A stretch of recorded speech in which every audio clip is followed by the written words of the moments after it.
see and hear you. Hello, everybody, and welcome back to Known Realms Tolesh. Before we dive into tonight's session, let's go ahead and introduce our cast of adventurers, starting with Angie. Hello, everybody. My name is Angie, Agonthetic on the internet. You can find me anywhere on the internet with that handle. For other places to catch me at, if you visit Dicescape's YouTube, you can catch The Last Arcanist, our ongoing Daggerheart campaign, every week at 6 p.m. Eastern Standard Time, where I play Hugo Husk. And that's it for me. Check out my Instagram. I've been taking commissions, and I'm still taking commissions. And yeah, that's me. Do it, cowards, do it. Lou. Hello, I'm Lou. I play Dolores, she, her pronouns for both of us, and you can find me at Luzelia_art on most social medias. Perfect. Thank you. And last but certainly not least, Button. Hello, I'm Button. My pronouns are they, them. I'm Bluebluebutton on social media. I play Echinacea Belrose in this campaign, and I am in Pirates of the Dual Seas on Thursdays on this channel, as well as on Stealthy Elf Productions in Unearthed Inheritance, New World Rebellion, and Outlaws of Alkenstar. Perfect. Thank you very kindly. Hello, everybody. My name is Alec. My pronouns are he, him. You can find me all places on the internet at Tales Archived. I am the Archivist here for Known Realms Tolesh. I am the captain over at Pirates of the Dual Seas, and I play Finn Reese in Heroes of Asteria, Unearthed Inheritance, and Rim in New World and Rim in New World Rebellion. That is a tongue twister. Rim in New World Rebellion on Stealthy Elf Productions. Yeah, guys, we're so back.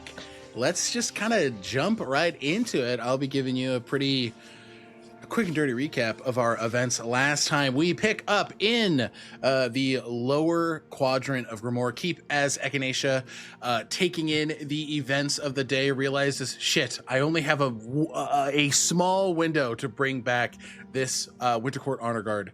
They run over and cast Revivify on who we now know to be Emmerich.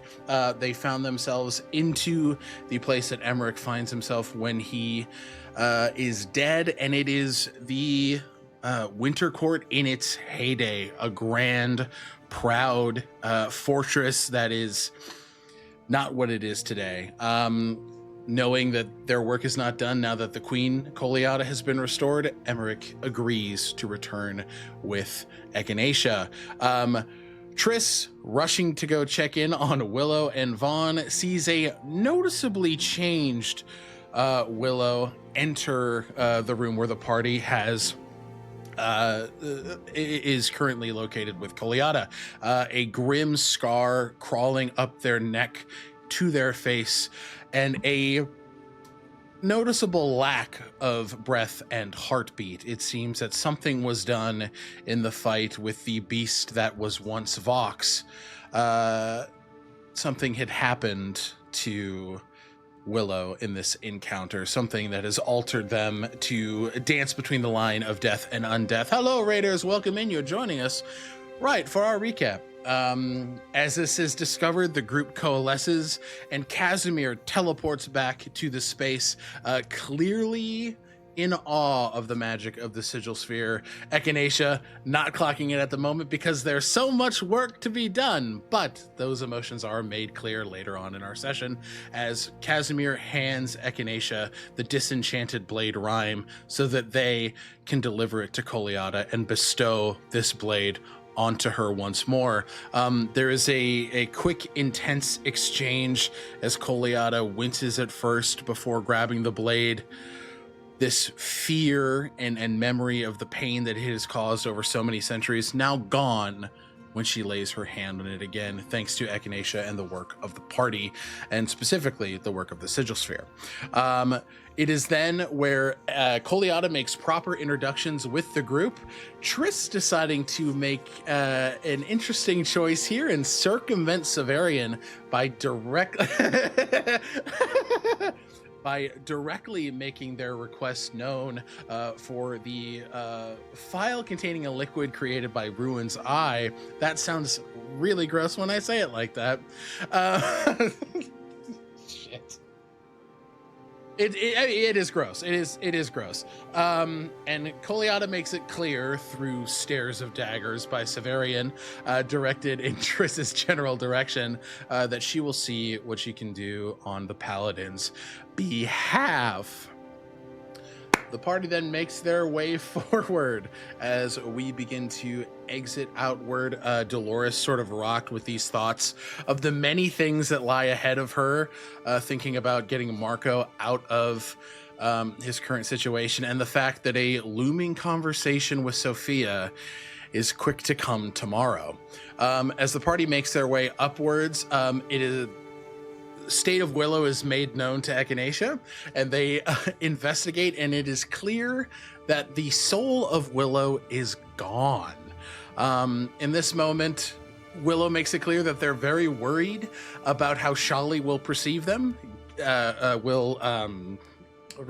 given that their god Landith is not too sick on undead and actively wishes for them to be rooted out of existence. So they will do what they can to not give Shali too much to worry about. Echinacea has made it clear that they will discuss things with Shali. There is a beautiful and lovely celebration by both Kaylin as Lucian and Monroe as they rush toward Echinacea, putting them on their shoulders like a Super Bowl celebration, making it clear that they've won the day and that Echinacea is one step closer to being themselves once more.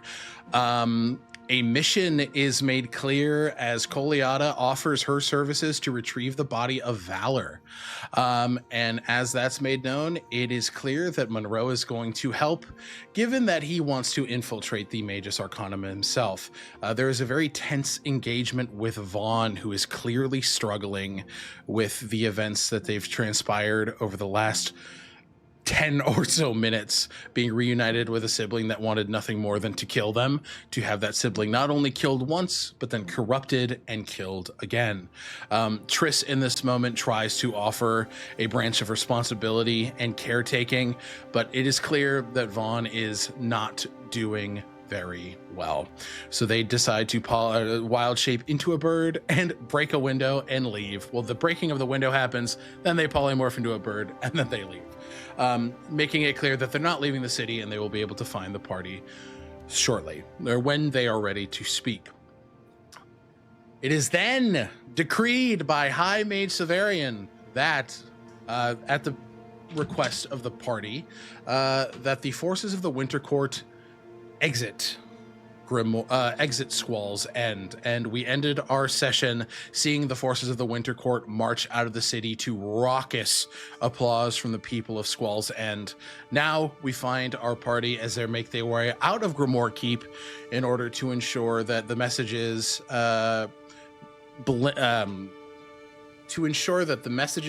putting responsibility onto Caravaith are spread throughout the city, and that the city is returned to the people of Squall's End. And everybody starts with an extra inspiration point today. Yay! Wow. If you already have 3, you got 4. Enjoy. Why do we need it? Lou is so suspicious of you, Alec. Lou, you said you had an idea of where the session was going, and Lou was like, "Who's dying, Alec?" That's so funny. Why do we need it? What's wrong? So you're saying we need 4 inspiration? Guys, why 4? Why the extra? I need everybody to roll initiative. Huh? I'm joking. Okay. Okay. But at this point, the scene is yours as you are beginning to make your way out of Grimoire Keep into the city proper. And we will actually move to the map portion so we can see the city of Squall's End, and you guys can kind of give a visual representation of where you're heading next. What's on the dock for the party? What are we doing? Real quick, and this is a brand new day from this is still where we ended. The same day. It's the same night. Yeah. So Same right night. But now, we're all long rested because of breath. Yes. Yup. So essentially, might as well be a new day. Yeah. I think it's probably pretty obvious that Koliata shouldn't just walk out into the city. Yeah. Echinacea is going to cast Sending to Heinrich, asking if he can arrange a meeting between themselves and the head of the Viper's Hand in Squall's End at a time and place suited to that leader. Okay.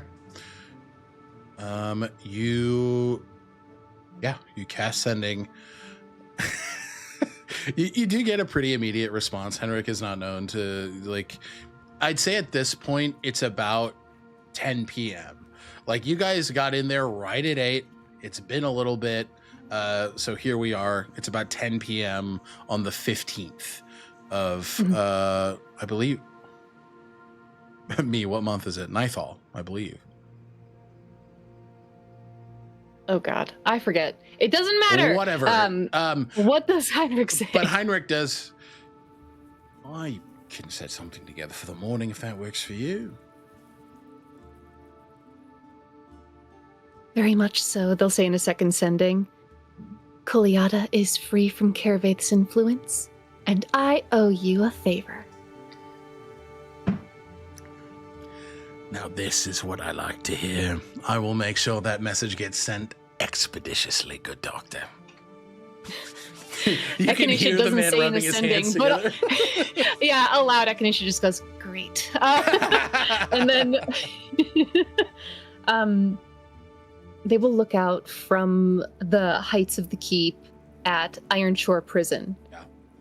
And then look to Severian and Koliata and the rest of the group.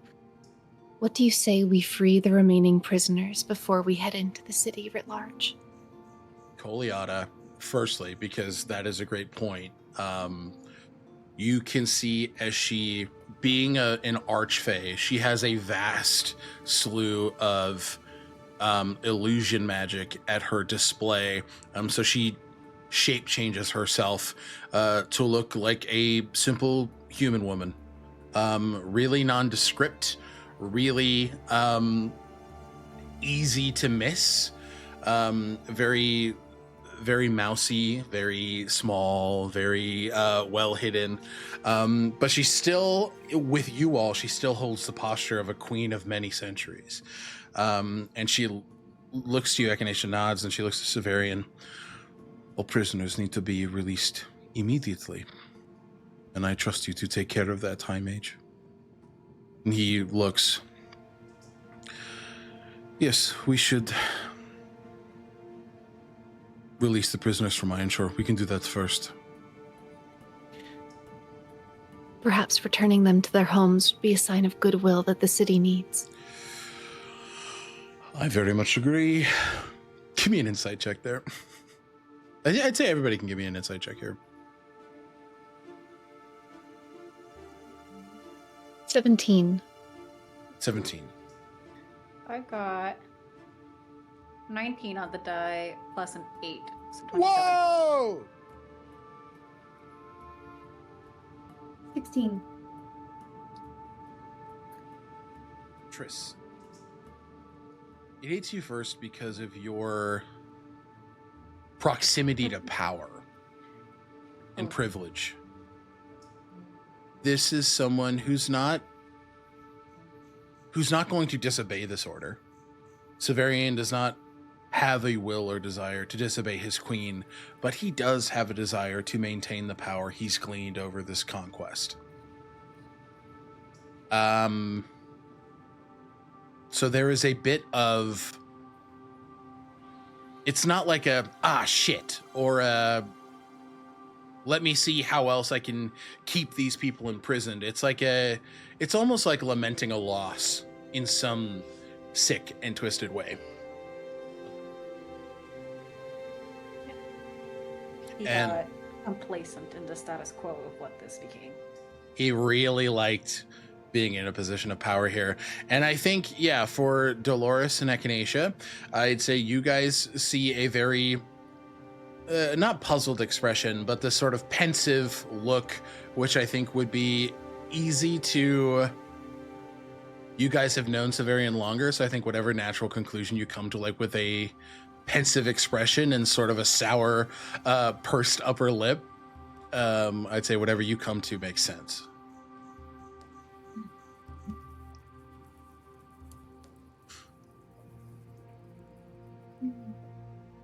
I think Echinacea mistakes that look. I think that they see Severian looking a little sour, and they attribute that look to the imminent loss of one of his towers. This sight of wizardry and the accumulation of arcane power specifically. I don't think they recognize that this has to do with imprisonment and the power that he wields over those within the cells. I like that. Dolores sees him as a petulant child who is having to share his voice. God damn! Oh, shit. Like, you stole that toy. You have to give it back. You have to give it back. And he's like, why? "Yeah." Oh, it's so funny. Like, had it for a while. Like, no, you. Mommy says that's not yours. I've held it for like 50 years. It's definitely mine. Oh, perfect. I love that. Okay. But Severian looks to all of you. I will go see to it that they are released, and I will update my forces to start deconstructing the High Mages, the Bardic College. Echinacea, with this misplaced goodwill, will just give his arm a squeeze and say, "The work that you've done there can easily be brought to your home. I know it's a loss of location, but your understanding, you don't lose it just because that building is no longer inhabited by your forces." There's a wise insight. And it was always intended to be temporary. Thank you. I will meet you all in my safe house. We can decide where to go from there.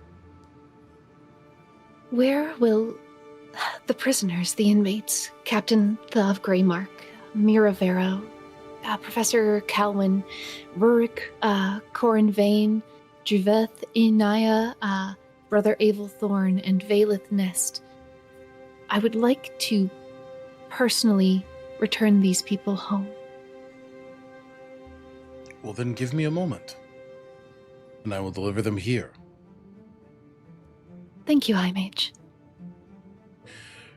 Nods to you, gives a in earnest attempt at a smirk, and then the gaze sinks over to you, Triss and Dolores. He nods in your direction, and he teleports out. You guys have a few minutes here to communicate amongst yourselves, divvy up any responsibilities to the NPCs you have remaining. You have a word with Coleata if you so choose. You guys have a few moments. It's going to take Severian just a little bit of time to get everybody together. Coleata close to us? She's standing directly next to you guys, yeah. But she is in this humanoid form. Yeah. I think Triss would have mentioned something about Severian's disposition, but not with Coleata there. Okay, So, sure. yeah.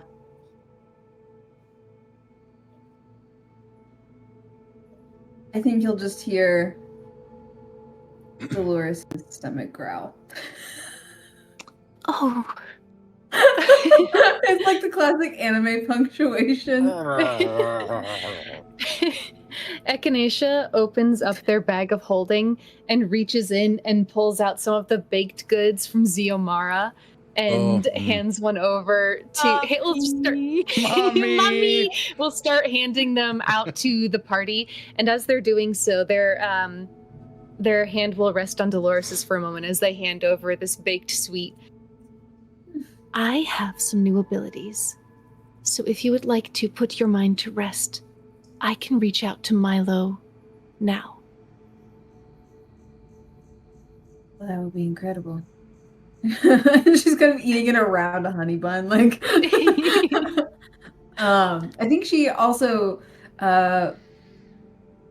intentionally showed her hunger because in some ways she imagined the first thing, not the first thing, but one of the first things if you've been trapped in like an icy prison of your mind, and some safety, like having a little bit of like, and she's quite literally in this, Koliada's in this human form now. Bitch, aren't like, you hungry? I don't know. Bitch, you want to like go get a beer? Like, but yeah, like a honey bun, that was kind of just like Dolores being the person to be like, I'm hungry, knowing full well everyone in the group is hungry, Yeah. you know, like, but like if someone says it, they're like, yeah, I'm hungry. So she's trying to do that. Okay, give me, that was one of the things. Give me a performance check to see if this message gets across, because I don't know, I like this. All right. It doesn't have to be a whole, it's a non-nat 20. A non-nat 20? Your performance is 14? That's awesome. Wow. Bards! Awesome! So I'd say it's between Triss and Echinacea. It's kind of the, Lou, if I can kind of add. Please. Okay. Dolores is kind of standing there and like kicking her feet a little bit, and then her tummy rumbles and she goes like, and makes very intentional direct eye contact with you both. The both of us? Yeah. And then the eye contact kind of shifts to like Aasimar, who very quickly goes, yeah. He's like rubbing his tummy. I usually can't eat before big fights, so. Is the goal of it to try and get Koliada to maybe go get something to eat? Or for us to just like for everybody to go get something to eat, I believe. Echinacea provided snacks. That could be enough. It doesn't have to be a big scene. It was more just like a moment of humanity and like a cat bit. That was all. I love it. Yeah, but there's that caretaking impulse from Dolores. But like masked as selfishness, you know? Yeah. Like, oh, I'm hungry. Sure would be a shame if we all took a bite so everybody could have a little snack before we go work some more. Yeah. That was the intention there. But yeah.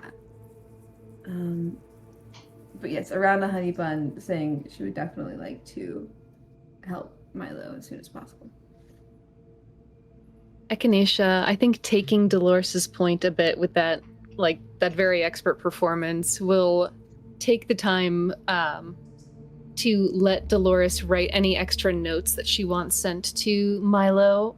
And while doing that is like talking Koliada through the snacks from the Scorched Isle.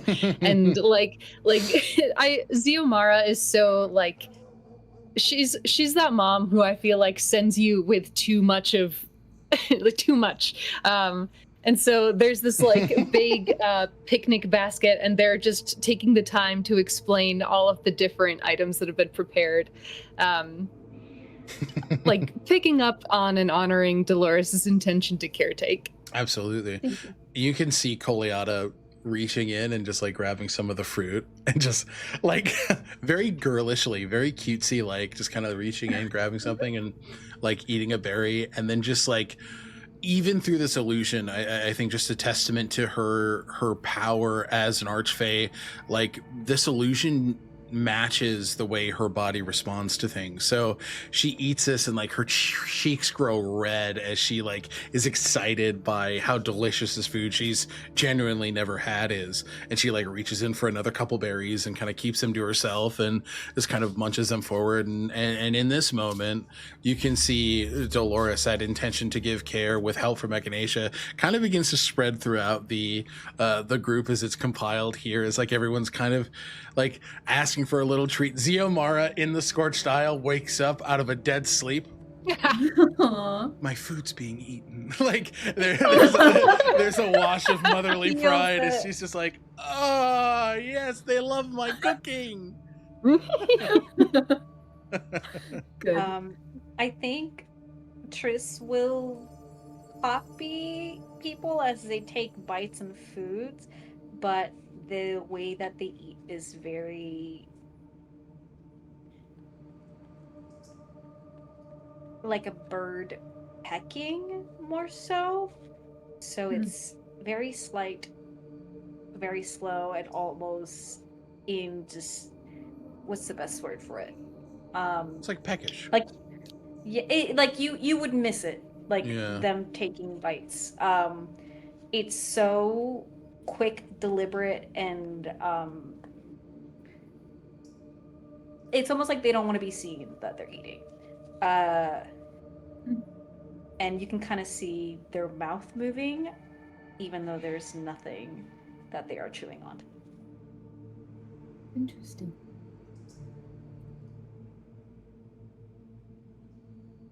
I think as this food is consumed, there is a jolt of magic as Severian stands in front of you with these 10 individuals. The one that you can see first is Thav Greymark, who is a hulking man in his early 60s. He is built like oh, thank you, honey. He's built like a power lifter. So he has this like a big lining of muscle and this like just really intentional layer of fat over himself. He has this big beard. He is completely bald. His face is heavily scarred, and where it came from, how he got it, has he been holding onto it the whole time? You don't know, but he puts a large cigar in his mouth and he lights it with the callus on his knuckle as it just goes. And he is wearing, he's dressed quite similarly to, this will only stick out to you, Echinacea, Nivian Lenore. He is wearing the attire of this group of hunters, the Order of Cleansing Flame. Cleansing Flame. As he is seemingly a captain of that organization, a high rank for a city like this. Oh, Captain. I believe we may have things to discuss, but first, they'll hold open Xiomara's basket. I imagine all of you are very hungry. Not quite. Feed the priests and the ladies first. Very well. Very gentlemanly. They will. You see a couple of priests. Triss, give me a history check as you... your eyes settle on one brother, Abel Thorn. Ooh. Ew. I will ask also, I want to Yeah. double check. Was the Dragonborn on the list of prisoners that Echinacea was aware of? The one that Triss because that was a personal prisoner of Severian. So Got it. This was, yeah. And this is a history check? History check. History or religion, actually. You can give me either. Religion? I think I might have the same. Actually, no, I don't have the same. That is a 15. The thing that sticks out to you most is the red bandana across the eyes of Brother Thorn, who is blind. He has a long bow staff that at the end of it has this sort of hanging censer that is sort of emitting smoke. He is wearing robes and subtle armors with the iconography of Landith on them. Similar in dress and attire to Elaine.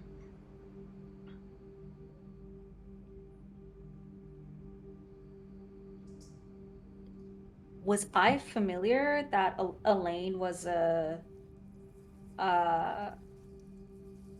tied to Landith?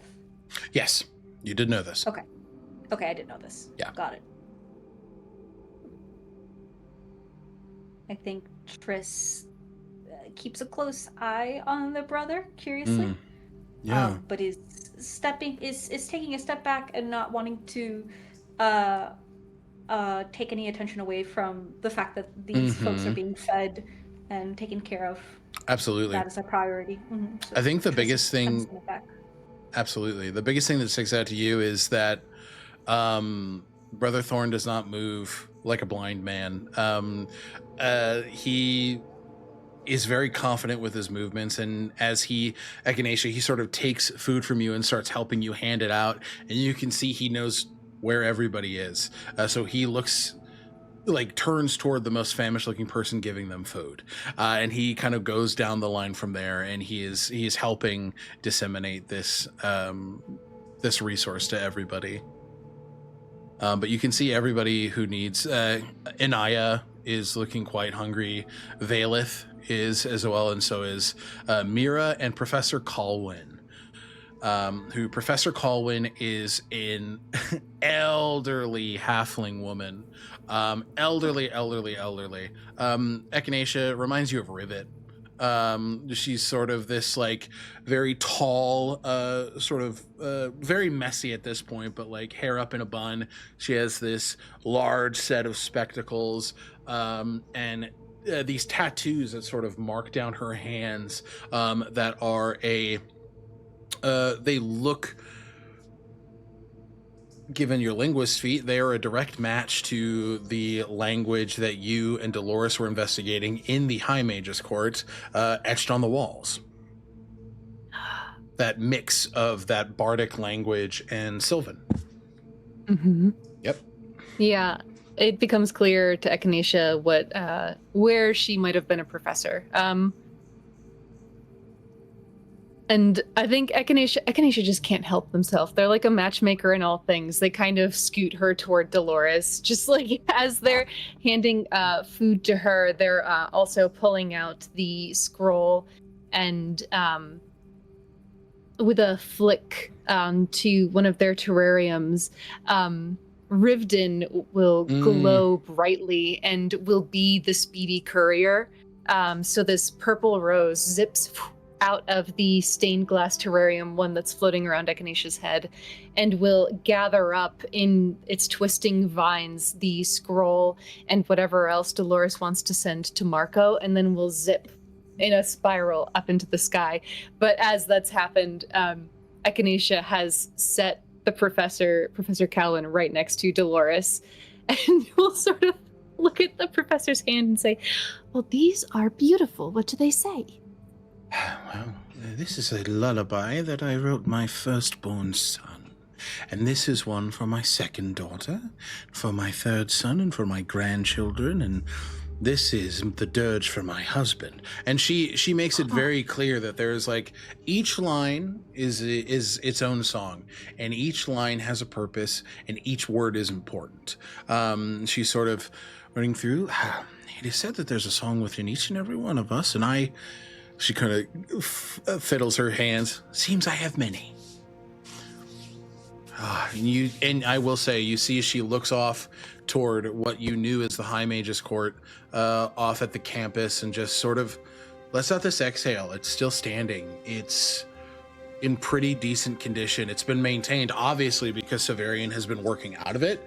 He's not going to work out of squalor, but there is this sort of like, oh my God, maybe we can return to some semblance of normalcy off of Professor Iresteel's face. You said you were a professor? Well, hopefully I still am. You are a professor? Yes. What do you teach? Well, I teach linguistics. I've spent many years teaching how to sew the intention of a word into magical power. How to create songs of inspiration that bolster allies, and, well, more cutting ballads that shunt our enemies. I'm a jack of all trades, you could say. That's fascinating. And I'm assuming you taught at the Bard College. Once again, I hope I still do.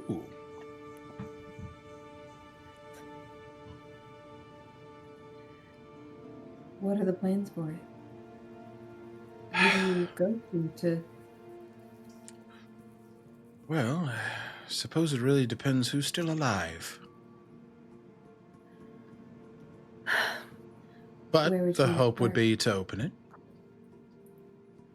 Right.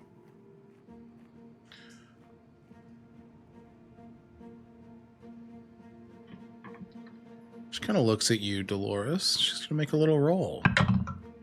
Okay. You hear it, don't you?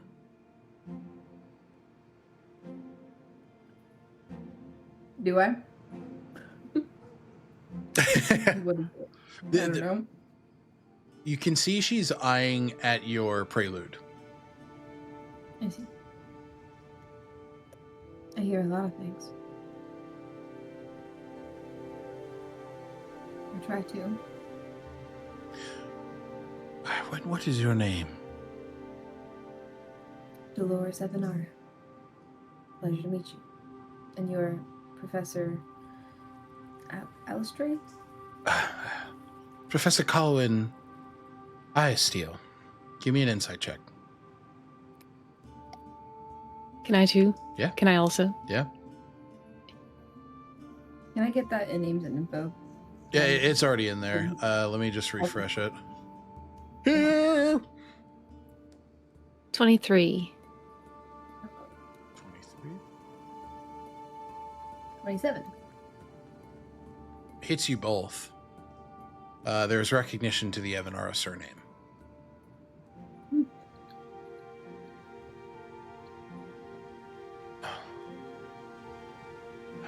You don't look a day over 30. I'm not. So that would make sense.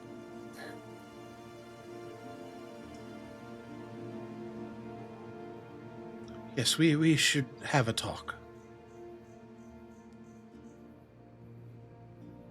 Can I roll an insight? I feel like the recognition is something she could pick up. Absolutely. Yeah. potentially. Yeah. And I knew the office that I transported into was the snowy office. So It was Snowy Office. whenever. Can I make a history check now, having been inside the Bard College, to see if the decor of how, like, was I in the Bard College? Was this my mother's office there? You can give me a history check with advantage. Okay.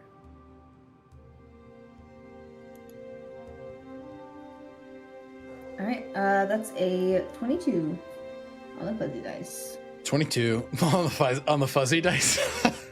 On the fuzzy dice. I don't know why I've been saying on the fuzzy No, dice. I love it. With a 22, the decor is not the same, but it is too similar to be a coincidence. Me? There are... The thing that sticks out to you the most are the banners. The way that they're stitched, the way that they're placed, the way that they denotate the sections you're in, the way they lead you across the space. It's very similar. Okay. She's not certain, but she thinks it could be a possibility that her mother's office was actually in the Bard's office. For some reason now it's the professor's recognition. It's just... My mother's name. Why am I so bad at remembering? What's my mom's name? Mother? What's my Scrambling. mother? I got it over here though. Oh God, not Scanlan, short haul. Not Scanlan. Quick, guys, remember Dolores' mother's name. Okay. I thought it started with an I, but Hold on, I'll find it.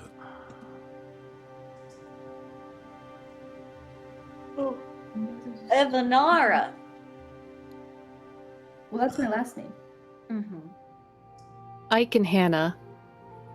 I can. Hannah. Yeah, that sounds. That's correct. Right. Yeah. Thank you. That at the top of my notable people list. For some reason. You're so good. I think it's because we figured it out later on. Her backstory was. So good. But yeah, there is that hint of recognition. And at this point, everybody has eaten, and it's clear that they're eager to get to their own individual destinations. Yeah, Echinacea will, before they depart, explain what has occurred today. And I think particularly with the professor, they will share their idea for the program delusion spell paired with the magic mouth spell, which will give a visual representation via enormous picture book and narration of what has occurred. Yep. Koliata being taken over by Kervaith using the cursed blade rhyme. The centuries of his control over his former wife, which he used to murder their shared lineage of the Lyrithian line.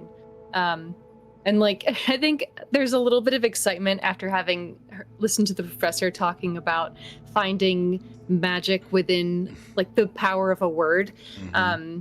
The way in which their spellcraft is in metered verse, in common verse.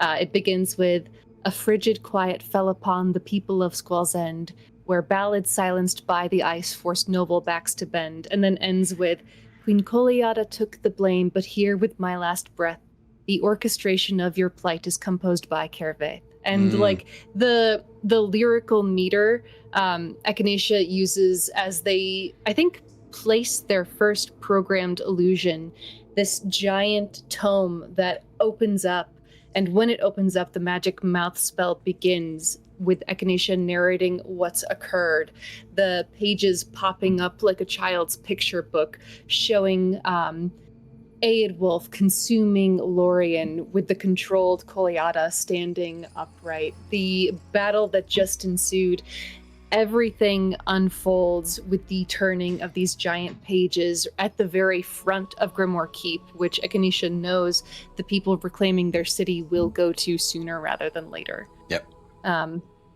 But as they relay everything and pour their language into the magic mouth spell so that it will repeat whenever the book page opens up again anew, Echinacea will essentially ask, "Is this something you are willing to share with the populace?" There's very clearly in awe of the magic, and this is the perfect person to talk to about this. She just, yes. And you can see as she sort of, she has a wedding band around her finger, and she sort of flicks it with her thumb as this magical silvery quill sort of apparates into thin air as she begins to copy down what you're orating to her so that she can, with her own bardic magic, help plant those messages as well.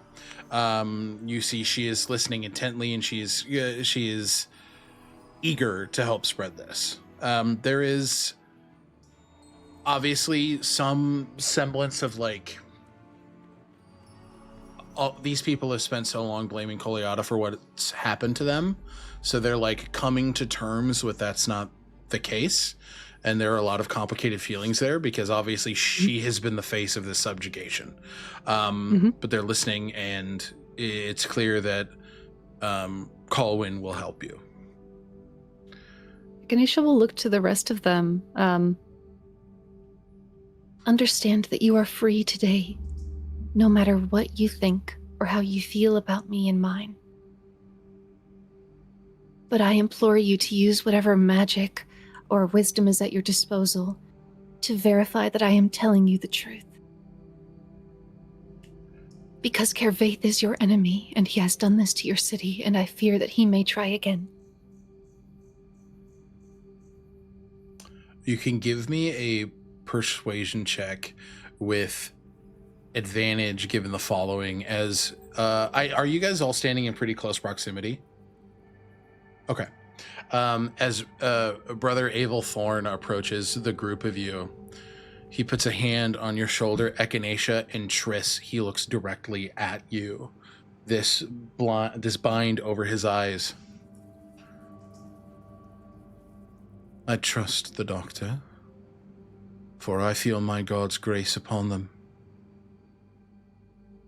And on her, looks at you, Triss, looks to you, Dolores, and on her. Landeth has been here, and he has aided in our freedom. Yes, he has. As has Ilfwin, as has Minri.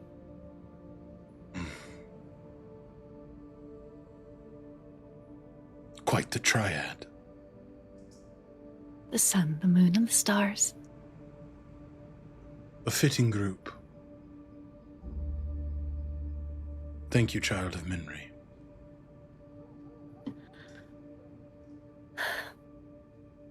Thank you, Son of Landeth. I'm gonna use my, what's it called? Inspiration? Inspiration. There we go. 25. You can see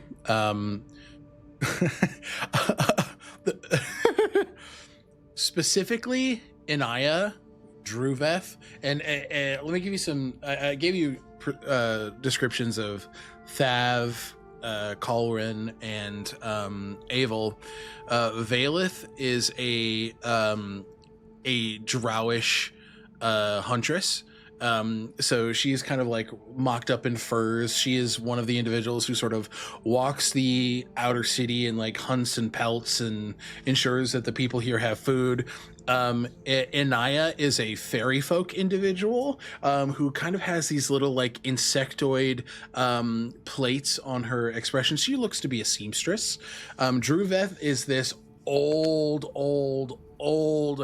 dwarven. He looks to be, you're unsure at this point if he is like a barkeep or some sort of like fixture around the city. He looks like he stands with a whole lot of purpose. Rurik is a Triton individual who kind of has this very pallid, pale, like deep sea creature skin with these large, like he looks like Abe Sapien from Hellboy. These really big fish eyes, these sort of gills on the side of the head.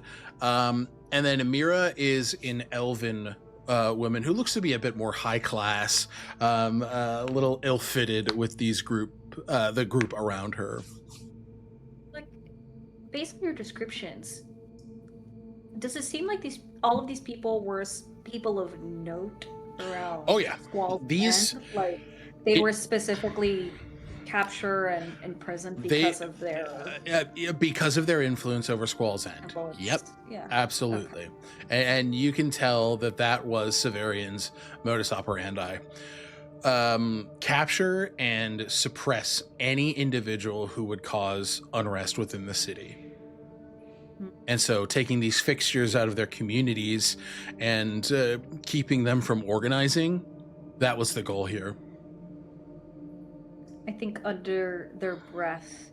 I think Triss is standing close enough to Echinacea and Dolores to hear, but under their breath, Triss just sort of whispers, "What an interesting slew of individuals for Severian to capture."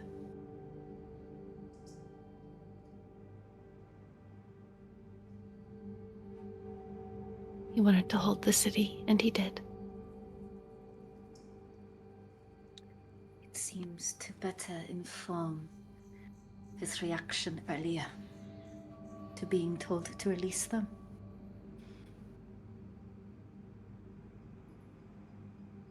Master Severian was quite comfortable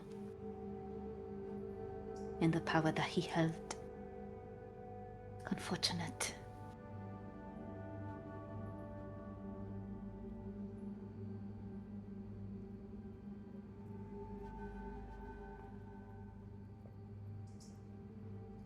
Echinacea looks troubled.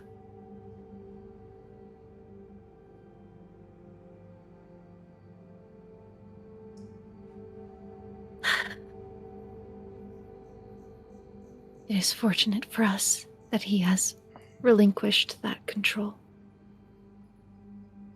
But concerning that his response was rather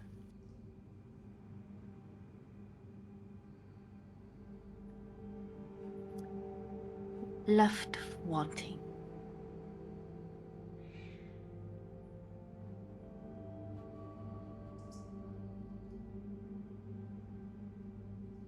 Left wanting?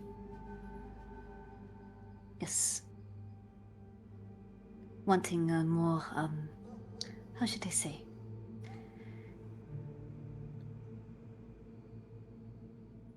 More of a regrettable response to his actions. The only regret that I saw in his eyes was letting go of the leash. Oh.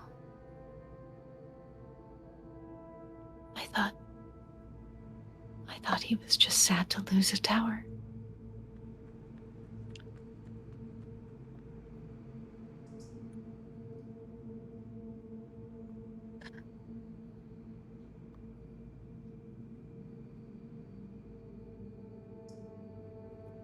A tower is no different than losing control.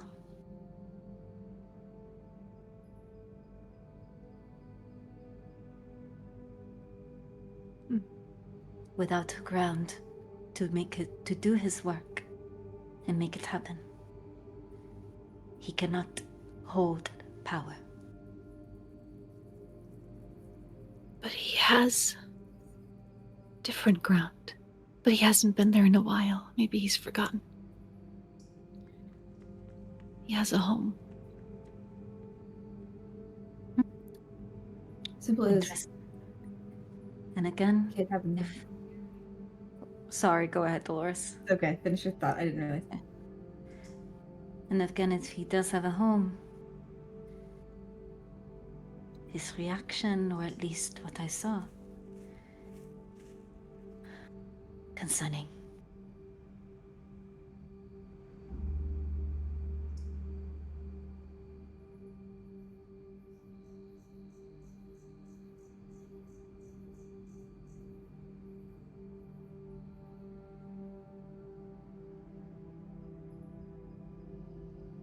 you seem quite fond of him, Doctor.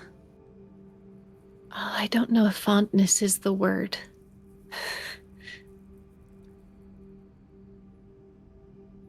Interesting. He's an ally. An ally. Yes. Against Kervaith.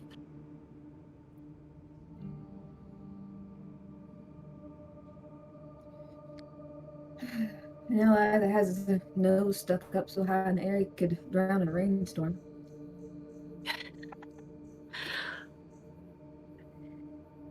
Oh. He may be an ally against Kervaith, but as an emancipator, Doctor, he may not be an ally to your interests. He has freed those imprisoned in Ironshore. He will help me free Thandaril, I am sure, and those taken by the Shadow Court, and the Corberay, and the Alloy-born, and those held by the Magus Arcanum. As long as he understands. What? He does what he is commanded to do. In that case, I don't think I have anything to worry about. I have faith in Koliata. That is a much better mark to put your trust in.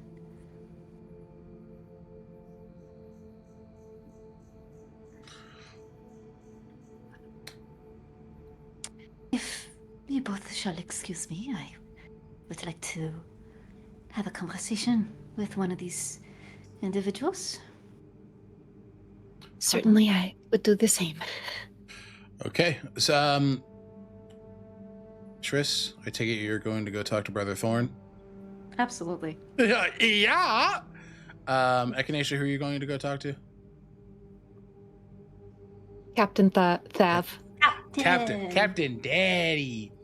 He's just Captain Daddy, listen, he's an authority figure in this city. Yeah, and he's just a big boy from Full Metal Alchemist. Also, real quick, Lou's mic sounded kind of warbled. Did it? Yeah. Do we want to make sure you have your right one active? Yeah, my headphones were glitching out, so. Oh, sure.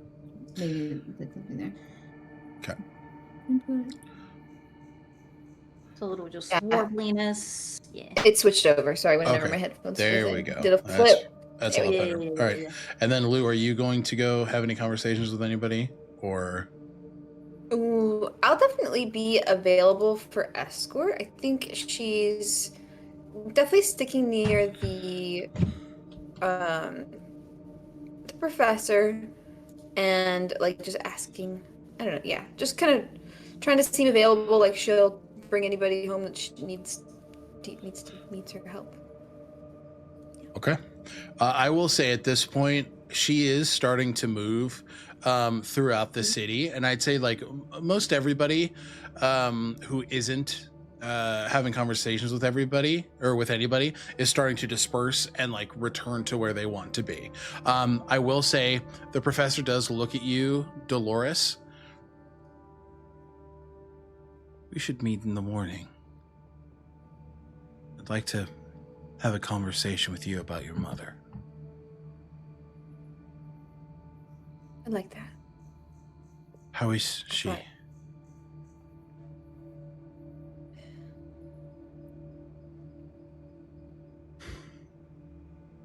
Oh, sweetheart. She grabs your hands. I'm so sorry.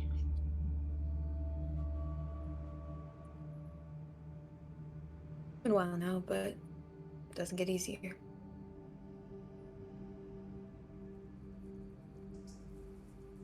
What they don't tell you about the lost is that they always stay with you.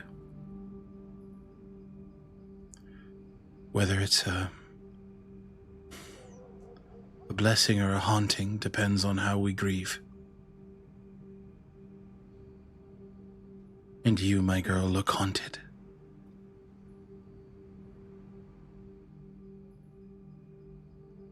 I suppose so. Pats your hand as she gives you a bardic inspiration, which at her level is a D12. Oh, thank you. And she'll just seek me out at the campus tomorrow morning. All right. What was that cat sound? That's crazy. I don't know. There's some weird animal sounds coming from that, but all right. But she will depart. And yes, Triss, you approach Brother Thorn. Would you go to Echinacea first, just because I'm writing? I can indeed. Yeah. Echinacea, you approach. Sorry. Hopefully that's okay. That's fine. Button. Yeah. Okay. All right. Yeah, you approach Captain Thav Greymark. He's still working on that cigar, and he just... Doctor? Captain. What can I do you for? Well, I am aware that you have much to rebuild in the city, and that you are a figure of some influence in the city, given your position. Some would say so. We, the Cleansing Flame, are quite respected, given our history in the city. Yes. I am a stranger here.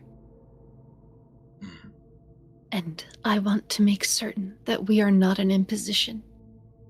Now that Kuliada has been restored to herself, and her troops have evacuated the city. There are matters that I would not leave to ours for deciding. What do you have in mind? I imagine you know that the Feywild rift within the city leads to the Summer Court. That I am. Are you aware that the Summer Court is controlled by Kervaith? Cult bestiaries taught me a few things, those being one of them, the Fey dominions and whatnot. We currently have a figure who is distracting Kervaith's forces, which made it so that your city was not attacked while we freed Kuliata. My question for you now is whether or not you might ascertain whether or not the citizens of Squall's End want the rift to remain open or want it closed. Kind of looks you up and down, not in a like a judgmental sort of fashion, but more of like an impressed sort of fashion. Like, this is a tiny package promising to do a whole hell of a lot. little guy. I won't lie, I've only ever closed rifts to the Shadowfell before, but There's another up down. Like, but the premise is the same. Personally, have closed those rifts. Yes. From my own personal experience, I don't believe anybody is itching to have Fey presence here. Not after everything that's been done, but I can work to get a consensus. See what the will of the people is. I would appreciate that very much.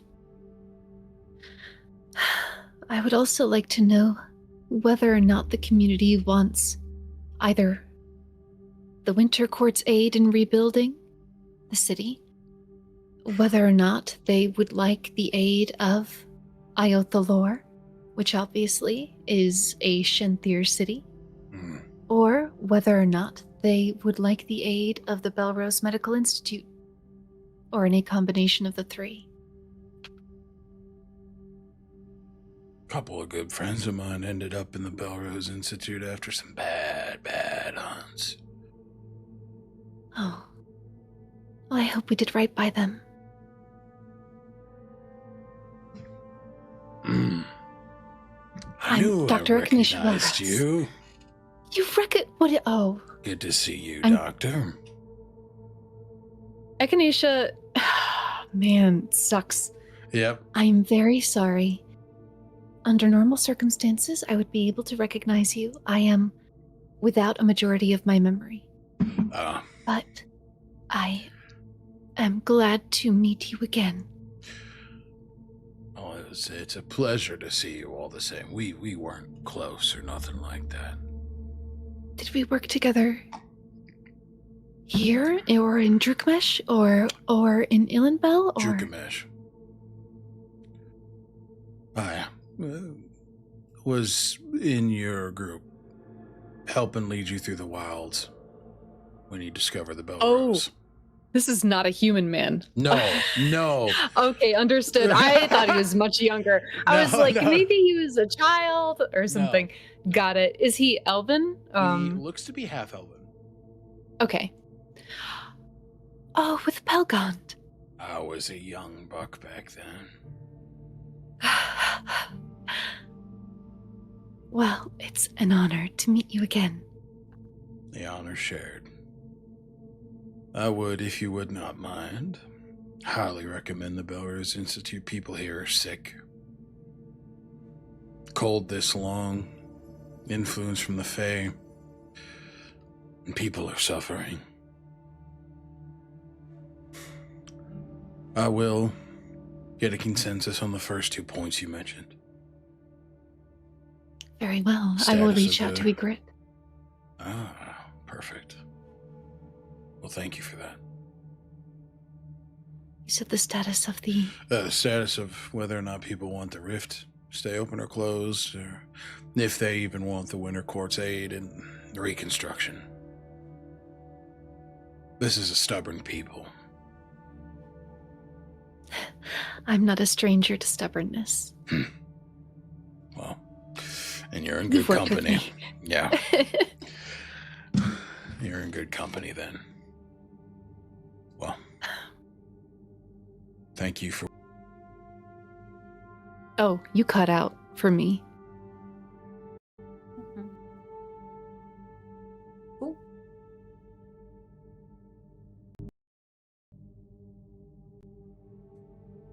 Hello? What about now? Yes, I can hear you Okay. now. He just said thank you for what you and yours did for me and mine. If possible, I would like to ally with you. I am an ally to Landeth. And I know the history of the cleansing flame. There are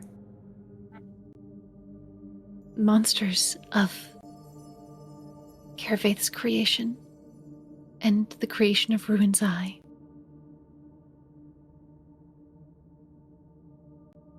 That can be restored to their souls, should we only give them the chance. And rather than mere destruction, I would beg for your aid in returning souls of the Shadarkai to Ileana. Give me a persuasion check. Okay. 34. Jesus. You know this not to be an organization of mercy. Specifically given as soon as Nivian transitioned into a vampire, their death certificate was signed. Mm-hmm. But you garnered a lot of favor here.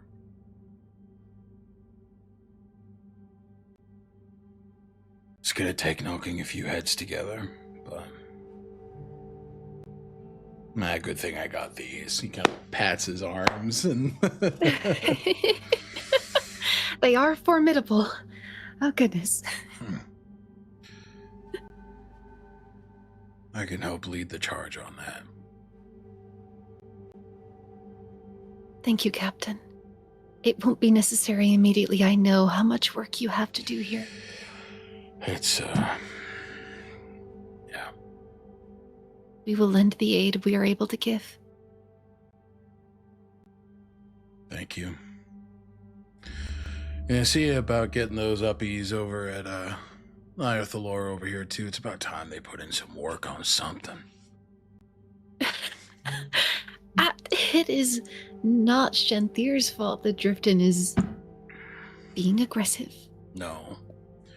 But I don't know, do some work, some goodwill. All right. I agree. I will leave you to it. Thank you, Doc. Thank you, Captain. And he, with the swag to end all swag, he just begins to saunter down the cobblestone streets, lighting up another cigar with his knucks. That's a really cool trick. Echinacea says to Aidwolf as It's they use gross. thaumaturgy. Ew. Gross. They pretend to have calluses and they use thaumaturgy to spark a little flame. Like, I can do it. Just like dead skin particles, and like you're like That is- inhaling okay, it. I That's take your- gross. It's as he heads off, we'll jump over to Triss. Yes. You approach Brother Thorn, who is at this point he is putting more incense into his censer as he is preparing to walk back to an alloyed church of some kind. But he senses your approach and he just turns. Good evening. Good evening. May I accompany you wherever it is that you will be going? It will be a long walk, and as I understand it, you have much work to do, but you can start me off on my journey. Right. You are Brother Thorn. Brother Is that Thorn. correct? Brother Thorn, I am, yes. And you are... My name is Triss. It is a pleasure to meet you. I can't help but notice that you present yourself in a very interesting way. The blindfold. I act like a seeing man. Is that what you mean? No, I am familiar with someone of your order, or someone who was of your order.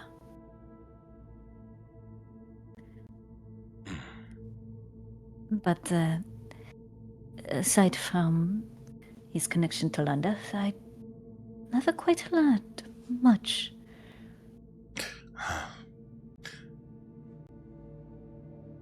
You smell of Drukameshian wine. Fine perfumes. A life of comfort. You speak of Brother Elaine.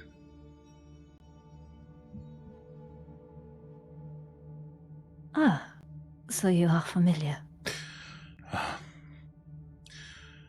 Yes, it is unfortunate that he finds himself on the path of heresy. And why do you say it like that? While on the surface we may share similar conditions, mine was a gift. His was penance.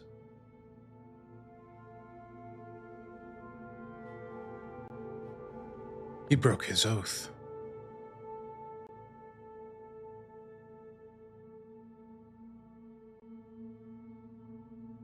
Did I know that Elaine had broken his oath? There had been That's allusions, but nothing had been confirmed until this moment.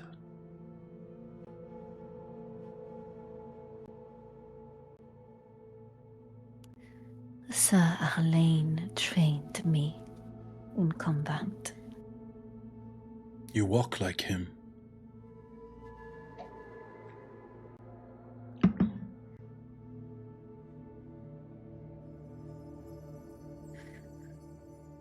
What? I fight the urge to ask, what sort of penance?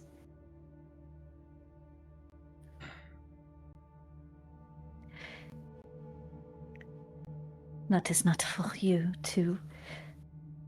That is not a tale for you to provide me. But I am quite honest in sharing the fact that my curiosity is itching. A broken oath.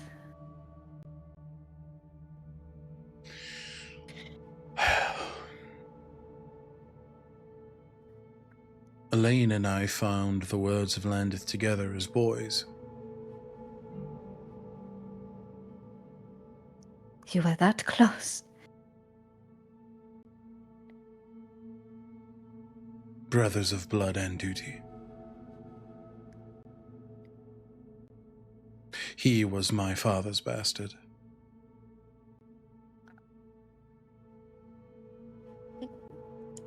That's true, because Elaine's last name is Not Thorn.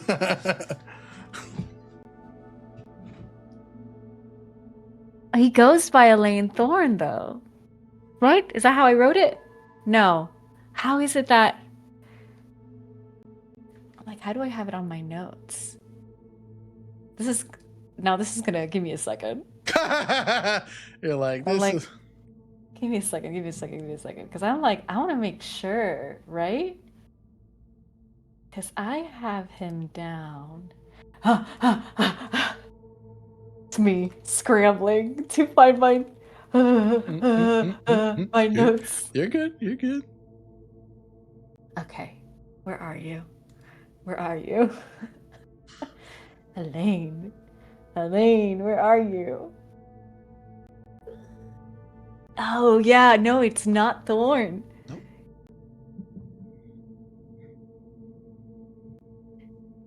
Spot. Sorry, this is information that's it. It's like, Yeah, oh, you're good. a bastard. Yes.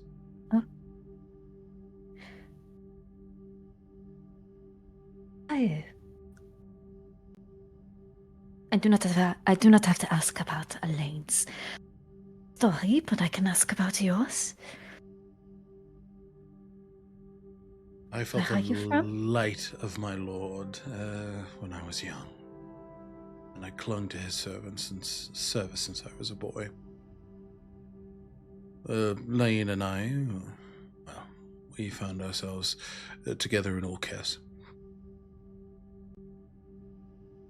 He was a beggar boy, and I was the son of a clockworker.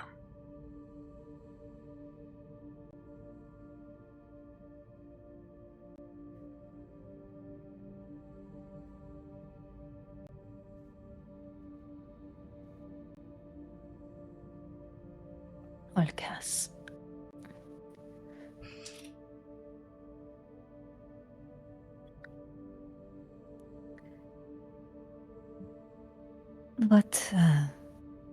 What drew you to London?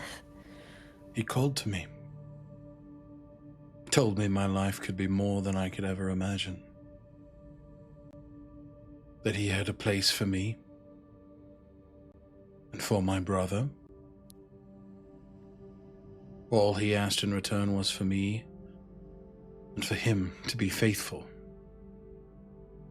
to heed his word without question.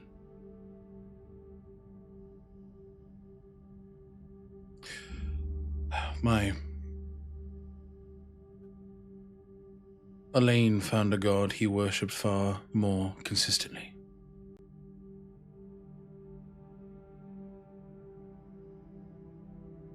Love. And it led him to break his oath.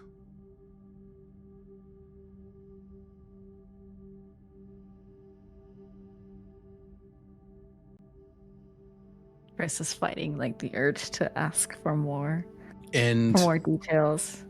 you can see as Brother Thorn just looks in your direction, waiting for you to ask the next question. Give me an insight check. Oof. Like Triss is very much not wanting to Air out Elaine's dirty fucking laundry. I think there's already been enough. Yeah, absolutely. And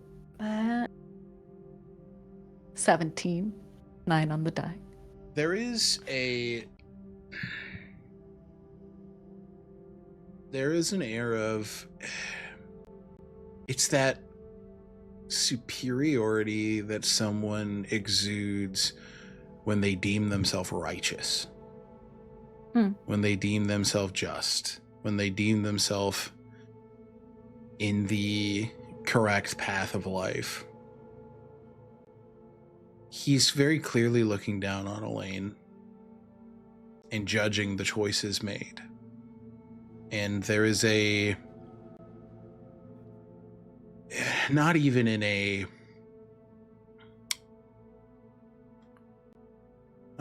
a resentful way, but like he's paying the price for what he did. And that's the way it's supposed to be.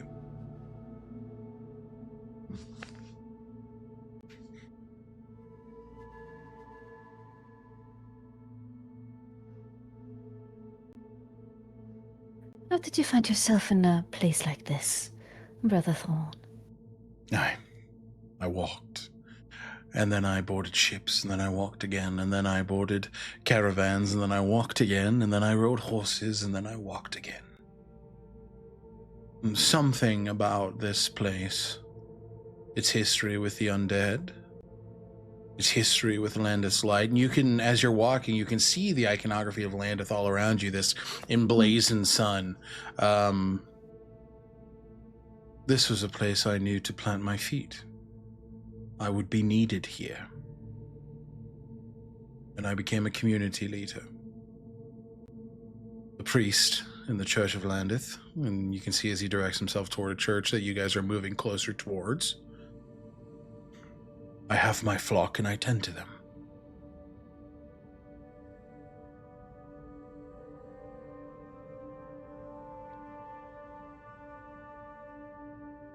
Well, it isn't quite a pleasure to make your acquaintance, Brother Thorn. And to you, I must... Triss. Yes, I must take my leave. Before I do, I would like to reassure you.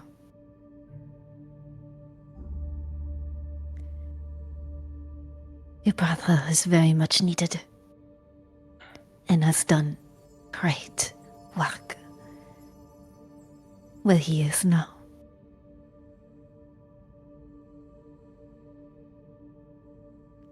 He holds not just my respect, but the respect of many.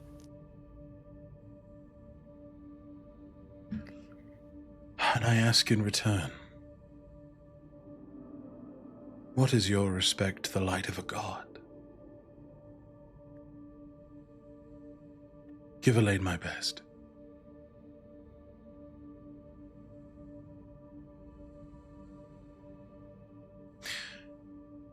Thorn turns on a heel,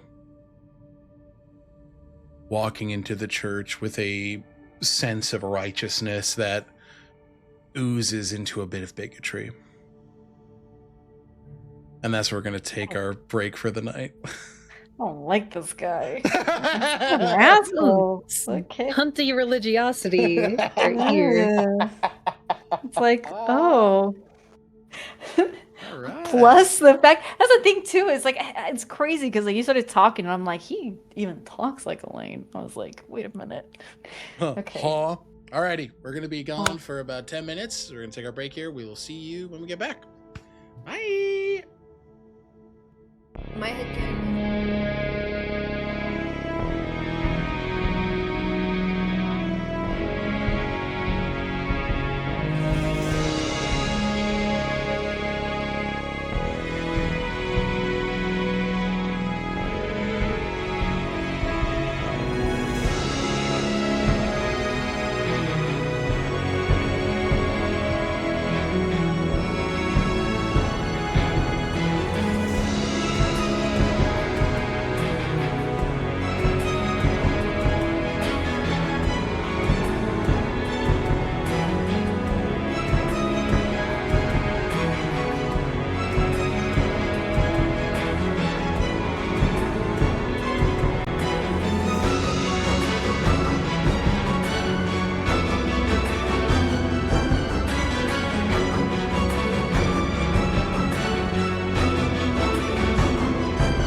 back. Welcome back. Welcome back. We just got done with a very informative and weird conversation between Triss and Brother Thorn. What a Very dick. tense. What a dick. Yeah. Very tense indeed. All right. So, Echinacea, you've, well, not sent off, but after your conversation with Captain Fav, he's sent off to go speak with his folks. Dolores, you've had this engagement with Professor Colwyn. Anything else you guys are looking to get done in the city here tonight before you head out? Yes. Echinacea is going to travel with whoever wants to travel with them, but they need the casting abilities of not just themselves, but also Severian, Aasimar, and Koliata to plant the remaining program delusions that will reveal the tale of what has unfolded at choice areas of the city, one of which will be where Brother Thorn is, because they're outing Kervaith on his front doorstep. Yep. Iconic. You have Professor Colwyn as well. She said she'd help. So I'd say at Excellent. this point you can just kind of tell her where to drop them, and she will use her magical prowess to do so. And then you've got Aasimar, you've got Kervaith, Aasimar, Koliata, and Severian helping cast. Lucian and Kaelin are following behind. They're not able to cast these level of spells, but they're moral support, and they're making sure that they're essentially bodyguards right now.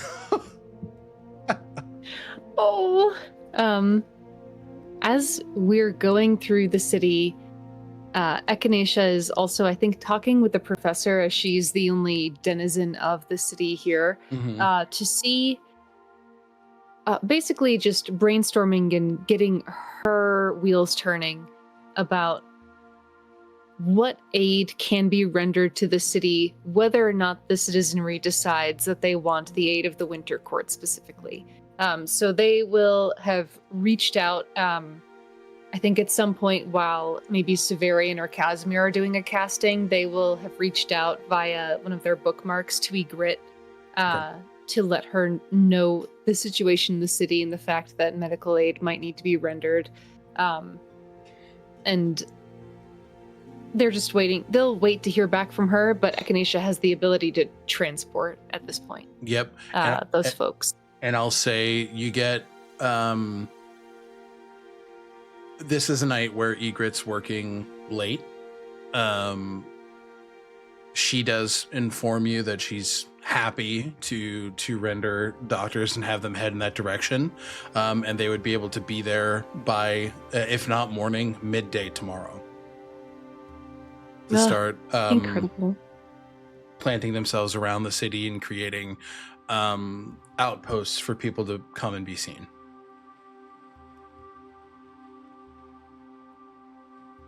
I think then, having reached out to Ygritte, Echinacea has to reach out to Lorien and to their brother Dorlin as well. And Echinacea has a huge capacity now to send Speedy Courier because of their prelude. Yep. So those two get... Lorien has sent both of their letters.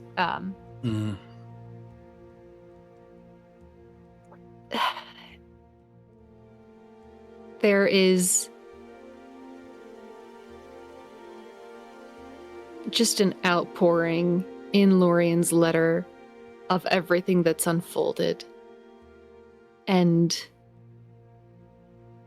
it begs him not to agree to any sort of meeting out of a feeling of duty, but simply lets him know that Koliata is herself again. And if ever he wants to meet her, they know that she would love to. And again, there is no pressure in that invitation. And I think there are lots, it peppered through every time they start to mention it. There's this reiteration that he needs to take his time. And they're like cautioning him like to take his time. But there's, Echinacea isn't this. They love him so much, but they're also not the person he married. Most of those memories are still gone. And so there's this deep uncertainty and roundabout quality with which they're trying to convey everything that's occurred. But very lovingly so. And Dorland's is a lot more just straight up excitement, just an overabundance of excitement. You send these letters, and it is probably within the next, you're watching as Casimir is starting to plant this, his programmed illusion with this message. I will say at this point, you guys are kind of in the city center, not near Grimoire Keep, but in the sort of residential square of the city, where you get a sending from Lorien.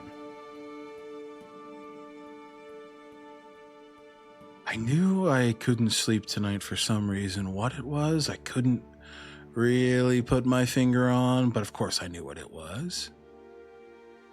I'm so proud of you. I'm so glad you're safe. You have a response. The message cuts off because he's just talking.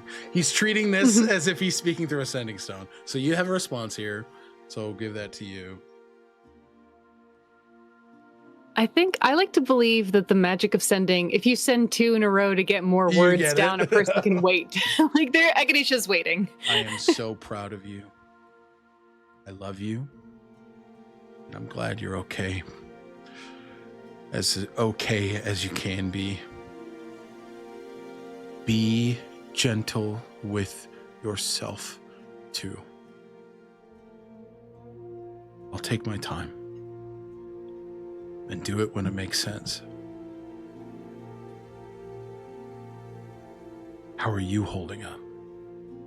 You get an immediate one from Dorland. Fuck yes, dude! Yes! I knew you could do it! Being a wizard is fucking sick! Clerics are cool too. Language. I'm not saying... He does not send another one. Because at this point, he sees Lorien sending another one, and he's like, I'm not going to do it anymore.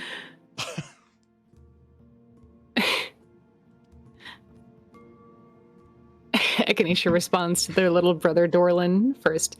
Language! Thank you. Thank you for believing in me. I will see you soon. My very capable little wizard. I love you. And I love you too. Don't respond to this message. This is just to complete the loop.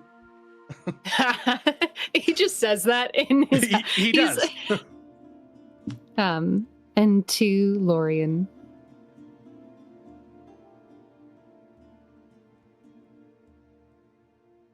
Unless something goes terribly awry, I will have all of my memories back soon. And I know that when I have them, I will have no choice but to sprint back to you. So expect me soon.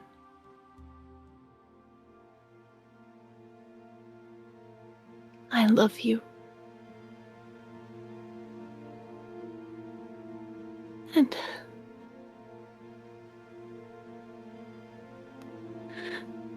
I'm so happy for us. And there's a strange twinge in the us that I think Lorien knows that they mean the person Echinacea will be when they have all their memories back. And Lorien.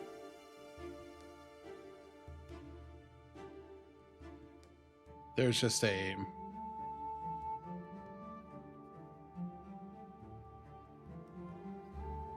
yesterday, today, and tomorrow. No matter the state you're in, who you are, what you have. I love you. And I will be here for what comes next.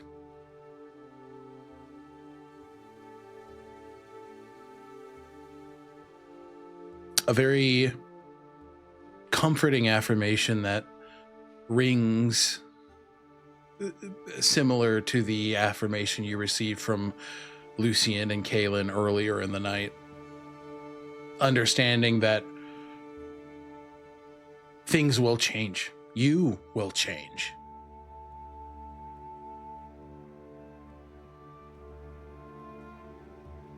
But they will still love you. It isn't that Echinacea doesn't believe it. They do believe it.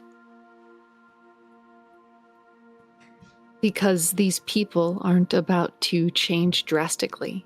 Mm-hmm. It's the fact that Echinacea is about to change drastically and they're not entirely sure who they will be changing into. That makes them fearful and keeps them from asking Severian, now, do it now. Yep.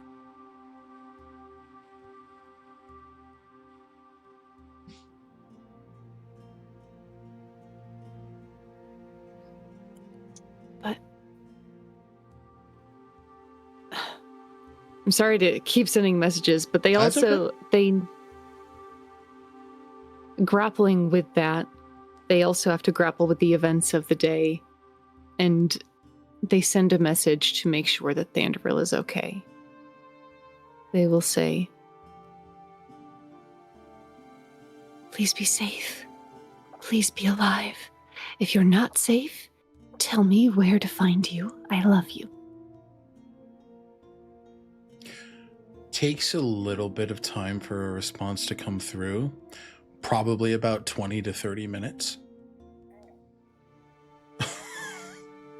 Sorry, I heard an animal of some sort. That was me. Oh no! It was like a burp, like the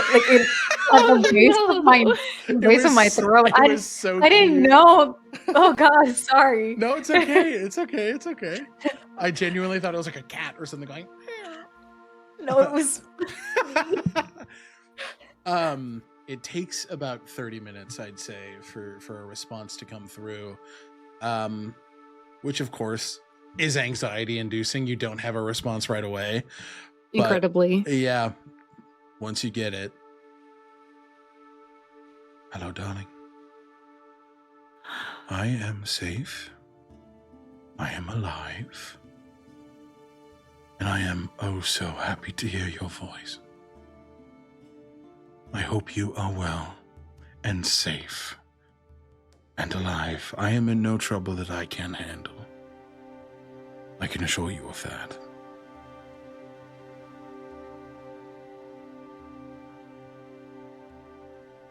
Fuck it, we use the slots. Echinacea sends back. We just had a long rest. Fuck it. Use it again. Whatever. We're gonna have to sleep sooner than later. Yeah. What kind of trouble? Can I meet you in a dream tonight?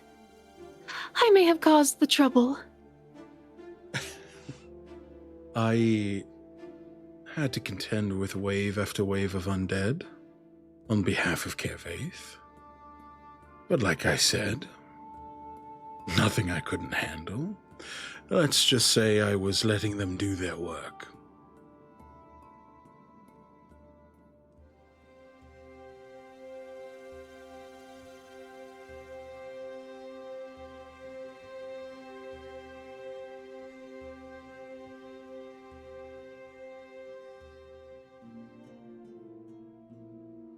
Echinacea smiles. They will reach out to him in a dream tonight. Yeah. Thandril doesn't even acknowledge the question because he's like, yeah, duh. Yeah. Do it. Do it, pussy. Okay. But yeah, I above table. That not acknowledging it was like, I would expect you to do no less. Please do. Yeah. Yeah. And there's this understanding It wasn't a secret. Kervaith knew what we were doing tonight, right? The only reason he couldn't contend with us is because he was busy. Yep. And understanding that Thandoril is smart. That he stayed alive, he weathered the attack, is reassuring to Echinacea. There's just this twinge of guilt. It hadn't even occurred to them that he could be in Arvindor. And the fact that he is terrifying, even though he is safe. Mm-hmm. And it also, do I know, Alec? I don't know if this would be a religion check or an arcana check. Can mortals go to the outer realms? Can they go to like Arvindor? Give me an arcana or a religion check. They're the same. Okay. We're doing arcana because that's Minri's bad 15. Bad! I mean, 15 is above average. You have inspiration point if you want to assure it. I do. Yeah. Fine. Okay. That's better. 26. So the interesting thing about mortals going to the outer planes is that they can only go when summoned. They have to have a reason to be present within the outer realms, within an afterlife. Thandoril being a fate touched of Kervaith, being a champion of Kervaith, makes sense that he can be either summoned or pulled to Arvindor at the whims of this god. Right, but either way, Kervaith is the one who dragged him there. Yes, so any mortal who goes to an outer plane must be summoned or given entry there by the ruling force of that outer plane. So, pretty clear, Kervaith panicked and said, "Come help me!" Yeah, and maybe Echinacea knows on some level that it was panic, but they also there's that added fury that Kervaith put Thandoril in danger. Yep. You stopped me, but at what cost?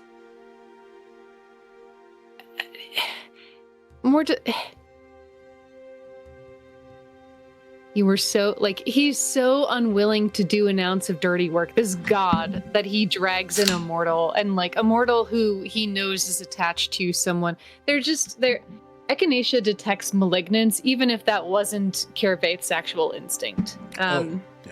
It's just another mental reason why they're cutting this god's head off, personally. Absolutely. That I think Echinacea and Aedwulf tick together in the Mind Palace. Just add it to the list. Add it to the Add list. it to the fucking list. This guy sucks.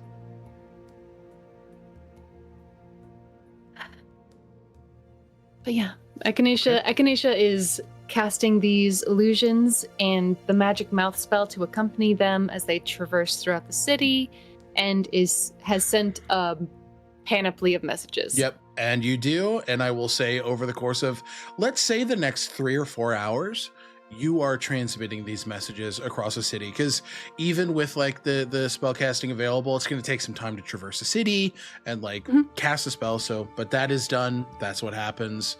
Thank you very much. Triss, Dolores, what are you guys doing? Where are you going? I know, Triss, you wanted to seek out Willow. Dolores, what about you? Just so I can mental prep.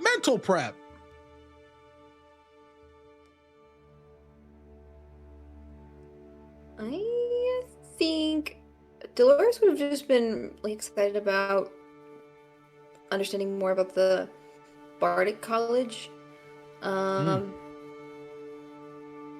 the morning. If you want, I will say, if you want to seek out Professor Colwyn, you can. In the moments where she's, where others are casting the magic mouse spell, we can just say that you tagged along with Echinacea and you're able to speak with her. Because that was said in the moment, because she thought you guys were going to bed, and then it became clear that that's not what was happening. Right. So I'm happy to kind of retroactive that if you'd like. Sure. Or like if any of the NPCs would want to go get a beer and hang out.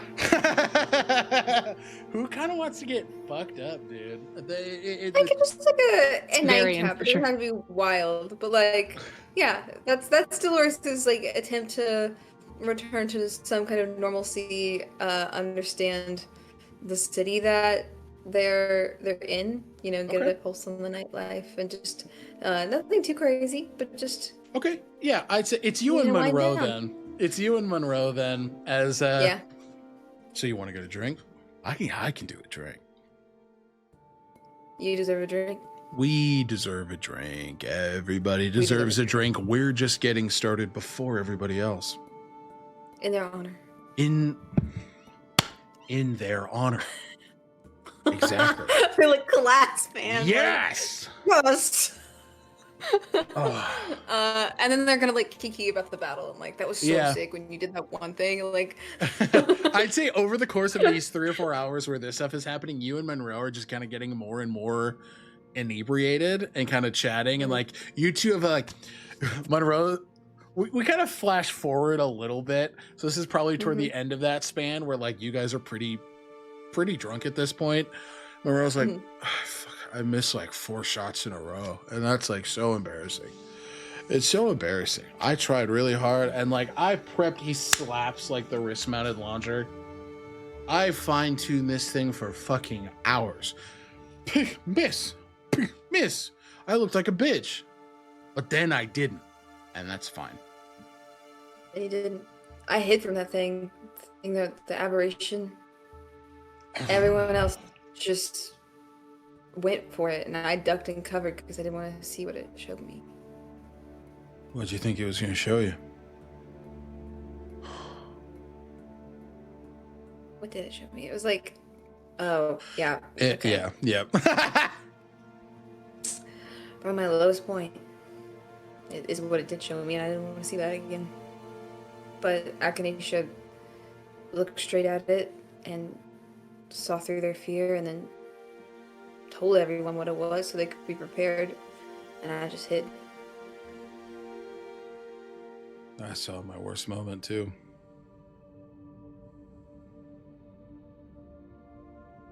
It's all right to be afraid. Only makes sense. You and me, we're just less you, more me. We're just normal people. You, like, your words do magic. I just make shit, and I make shit go boom. I think the mind behind your normal is still extraordinary.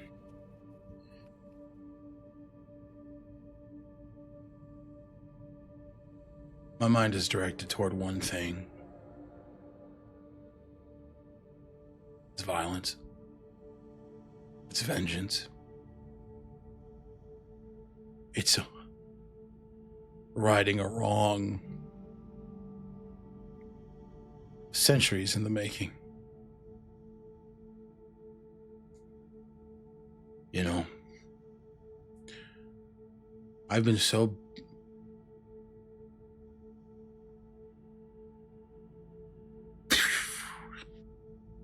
laser focused.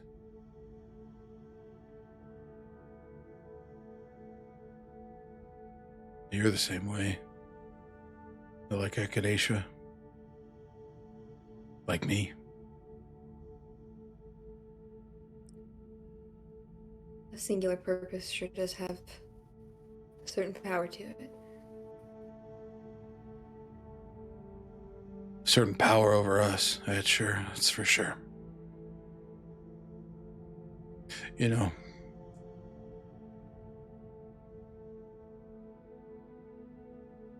the Magus Arcanum wanted tech from the Driftinian army. So they planted a false story for us to search this cavern. We walked right into their trap. And they closed it off. I sat locked there with my unit for months. Until they took us. Well, the only ones of us that were still alive. And then I sat in their captivity for months after that.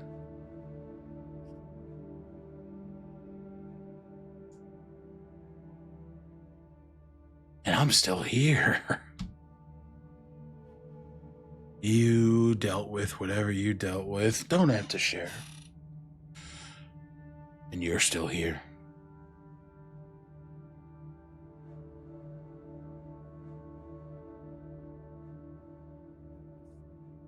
That means something. Yeah. What it means, who fucking knows? I don't. It's up to us.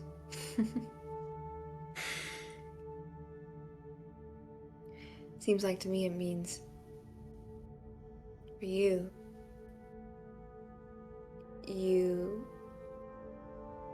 it's not just your own anger, but you're laden with the burden and the responsibility of righting the wrongs of your whole crew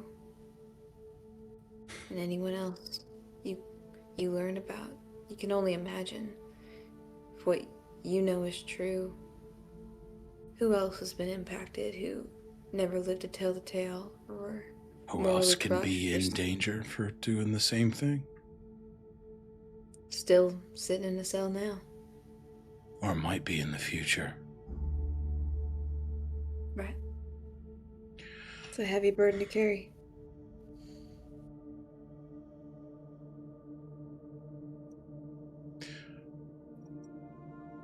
I'm gonna do something. And I want your help.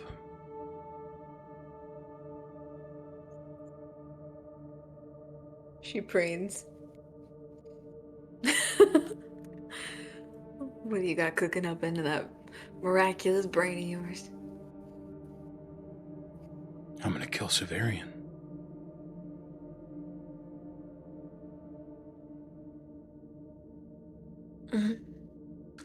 Why do you want to do that?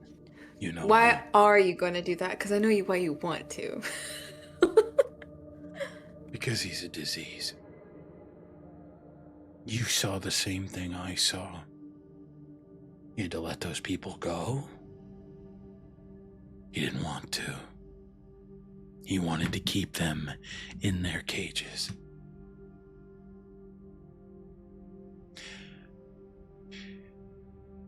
My best friend is in his web. What do you mean? He's gonna keep pulling Echinacea closer until he doesn't let them go.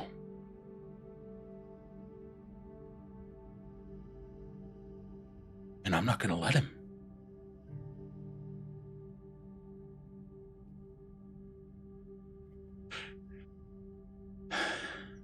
There is like a wicked smile on his face.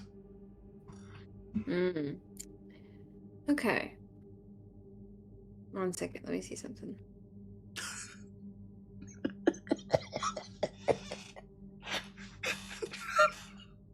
What? Button sent me a message that just said Monroe's stalking origin story. Yeah. And it sent me, because it's so true. Oh, God. So what I'm going to do, this is a city with a lot of verticality, and I'm a really good shot.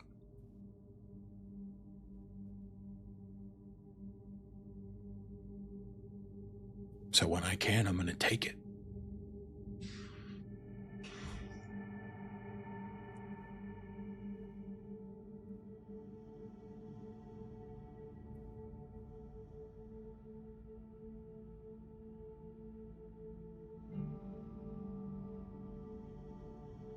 And what then?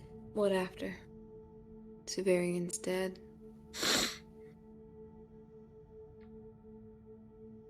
I'm good with just that. You're certainly Severian's gonna be dead, that person. Echinacea's free.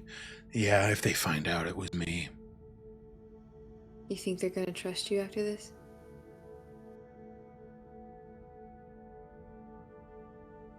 Echinacea has always been far more forgiving than me. I came That seems here. like an abuse of their trust. Look, I'm Maybe with it's you. the hope that they'll understand one day that I did what I did because I care about them. And because I don't want them to have to get their fucking hands dirty with it. I think they would get their hands dirty with it if they had just cause. I've seen them willing to kill now. Yeah, For their cause. Settle down. Like, he's like sitting up. He's like, puts him down. Look, as it sounds, he's been obeying. He's been sitting when commanded. He's been speaking when But what about when he does snapped? That's what I'm willing to talk about, negotiate. Now, if there are terms, boundaries that he has crossed in the future that we discuss now, if Suvarian does X, Y, or Z, we can initiate a plan. Right now, he's obeying, and I'm okay with him living if he's obeying. But I do think, I agree with you, having a little backup plan is something that I'm willing to consider if it's something that he is actively pursuing to engage. You understood? It's like laying a trap. Yeah. But I'm not trying to we're not trying to force him in. I swear to you, Monroe, if you are pushing him into this trap, you're going along with it. You couldn't kill me if you wanted to. Greater mages have tried.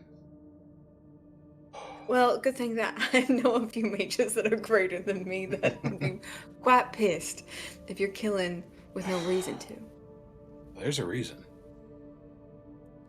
Without enough reason. There's plenty of reason to kill me.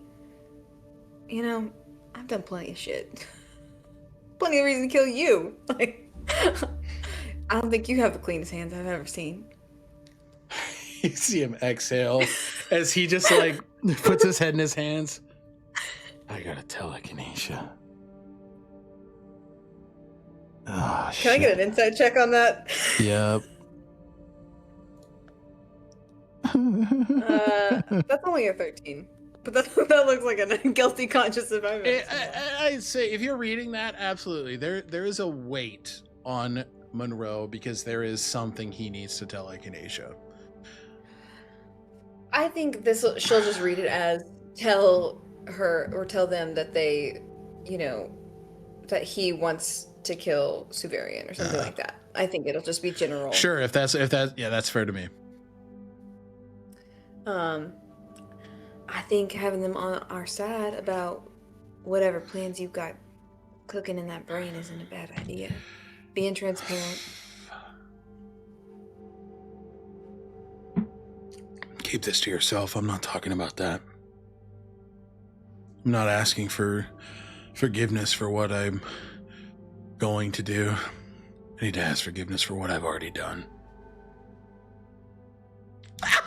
Angie! They're over there like... That's crazy! I have suspicions, and I'm like, come on, Monroe, don't have done Yes. Yes, Monroe. Yes. that. Kill them all. Oh, boy. What have you done?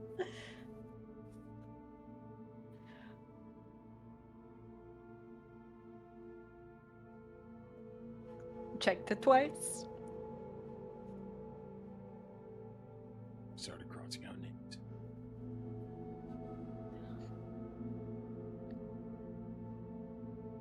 Arcanum agents had anything to do with what happened to me and my men that day.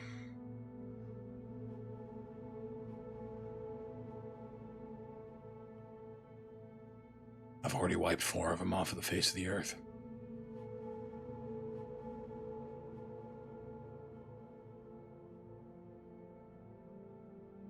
And I got carried away.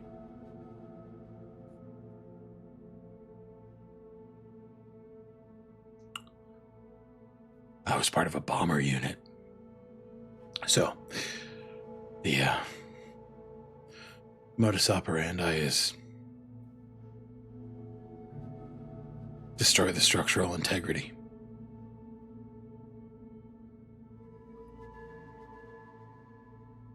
Nothing in or out.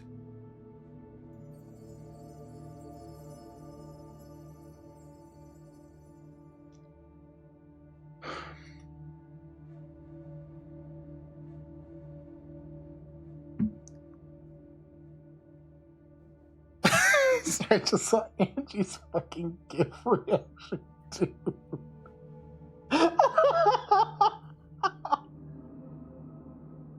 It's I know they're not going to be happy about it because they just told me in and out with getting Valor. No collateral damage, but that's exactly what I've done.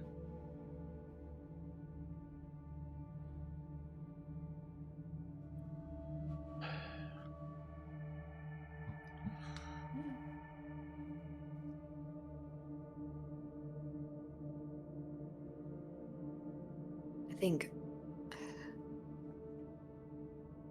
certainly wouldn't call what I would expect from your unsupervised justice surgical precision. It's hard to be precise with a grenade. Or a fireball spell.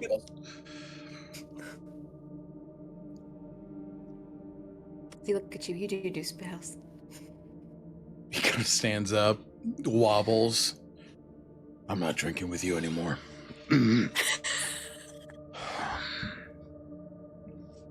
She sits him back down. Let's talk about that plan. No actions until then, though. Deal? Nods and he pulls out a map of the city. Starts locking up high points where he could have good shots with a sniper rifle. And we'll transition over to Triss. Oh no, Monroe! Monroe, no! For him. Good for him! Collateral damage, good for him? No! It was Angie just...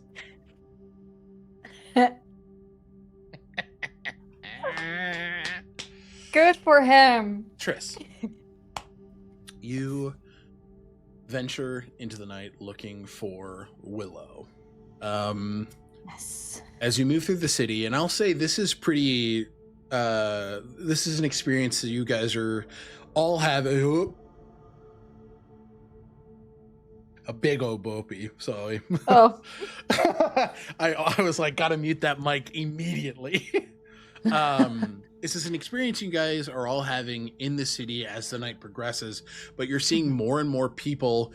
The less winter court presence there is, people are starting to come out of their houses and celebrate. You, Triss, are sort of moving through the city, and you're seeing a celebratory populace here. Seeing the opposition leaving and seeing them gone, you see people are fucking throwing flagons at soldiers making their way out. They're picking up like pebbles and shit and launching it at the Winter Court soldiers, who in response to that are not taking any action. They are, these things kind of like ding off their armor and they're continuing to march forward. They are not moving out of turn by order of Coliata and Severian. They have been unlawful occupants of this city for far too long, and the population is responding to that. But there is a raucous, like, people are handing you drinks as you sort of move through the city looking for Willow, and they're like cheersing you to, freedom. But you sort of move through. I'd say go ahead and give me a perception or a investigation check as you look for Willow. I will say also that this celebration is this type of celebration, and maybe just any sort of type of celebration where it's raucous and honest, and not something that is being put on with with rules and caveats and the fear of appearing impolite. You know, Triss has experience with celebration from a proper point of view. Mm-hmm. And there is an improperness about this that is so wonderful to be witness to. Mm. And even though Triss cannot drink or eat what she is given, it's so hard not to, you know, take the flagon, knock with somebody, give it to somebody else, take another flagon that's given over to her, take it to someone. It's essentially like they're continuing that joy, because this is most certainly a brand new experience for them. But as they focus on finding Willow, what did you say you wanted me to roll? Investigation or perception? Let's go perception. That was a 6 on a die plus 8, so 14. I think I'll use an inspiration. Okay. It's one of my inspirations. Let's see if I can get a better number than that 6. Much better. That was a 15 on the die, so plus 8. 23. 23. It doesn't take you too long. It probably takes you about an hour to venture through, you know, the city as it exists before you find dancing between a group of like 10 or 20 city folk is Willow, dancing on the constellations that they are able to summon with their pact magic. You see as they're dancing and just bringing some semblance of revelry and celebration and joy to the people around them. They're not able to be with Shali in this moment in time. They're in this like self-imposed exile for the time being. So they are choosing to pour themselves into others, as they are known to do. I think there's a point where, as Willow is dancing and turning with the group, Triss will push past individuals just in time for Willow to turn right and to face them. Well, hello there. I said I would be meeting you this evening. I did not expect to find you out here. It's quite hard to sleep, don't you think? Yes. It's exhilarating to see the city like this. It's something out of a storybook. Certainly. Would you be interested in joining me this evening? How so? Privately. Well, I'm convinced. They put an arm out to you. And where are we going to spend our time privately? Do we have quarters, right? Back in the It's back at the college, but that's being currently torn down. It has been as torn the down, forces. But I mean, I'd say it's not going to be difficult for you to find an inn or some sort of location for relatively cheap. Yeah. So I think we would find somewhere that looks what's a good word for it? Not as Nice. Yeah, somewhere that looks kind of, you know, A little divey. less divey, a little bit more on the Okay, a little more on the fancy on side. the fancy side. Yes, a little bit more on the fancy side, Okay. where you know, where they won't stand out. I think being somewhere that kind of shows a little bit of opulence Sure. with the way that Triss looks Mm-hmm. actually makes them makes her fit in a little bit more than her going to a divey location. Yeah, absolutely. I think you make your way back closer to Grimoire Keep, in the High District, where there are more fine establishments where noble lords and ladies have made under-table deals with Winter Court soldiers over the time of the occupation to maintain some level of business operation, be it like brothels or like a red light district. Even Winter Court soldiers need to be made happy at some point. So there's still like that upper echelon of society that remains somewhat intact. It's definitely not in its heyday. There's not a lot of this is not a tourist trap anymore, but there are places for you to go where you do not feel like you stick out. Perfect. Yeah, I think. Yeah. Triss will pay for the room. Okay. And additionally pay a little bit extra so that the person behind the counter, Triss just kind of quietly, You did not see this here.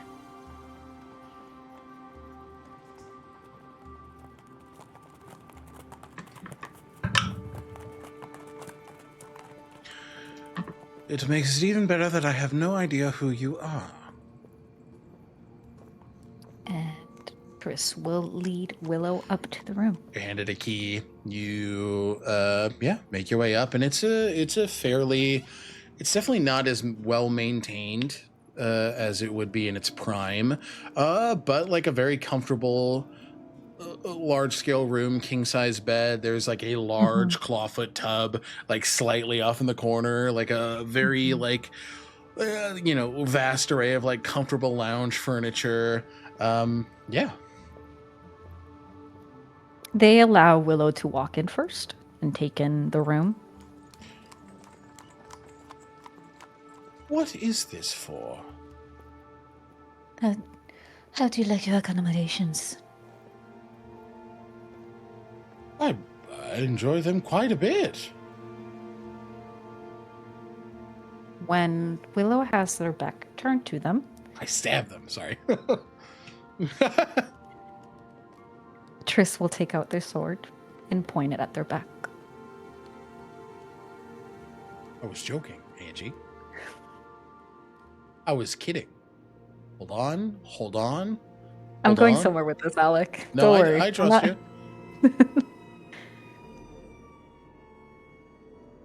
Now, what is this? What did you see? I don't know what you are talking about. What did you see? Insight check. I want to know. Yeah, go ahead.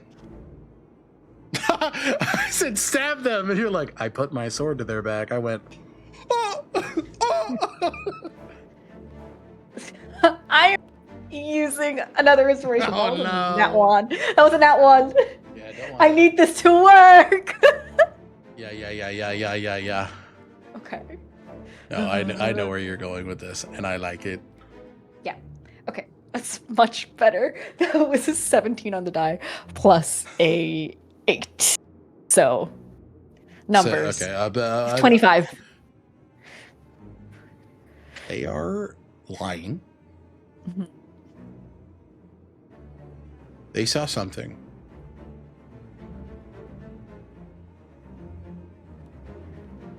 Turn around. Darling, I'm already dead. What are you going to do? Kill me more? They turn. I'm sure there are ways around it.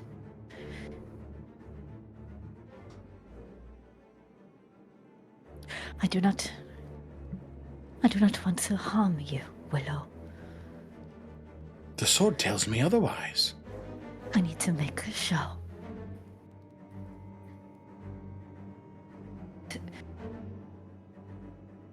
You are willing to keep this secret. And if you do not, then you know my intentions very well.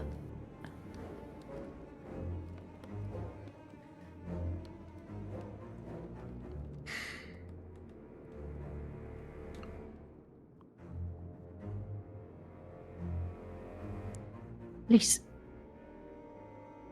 And the police is strained as they say that.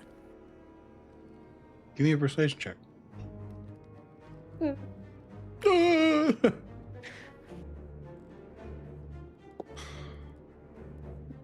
15. 15. Yeah. Okay, nice. You see as Willow's expression soften isn't the right word, but it sort of blooms a bit.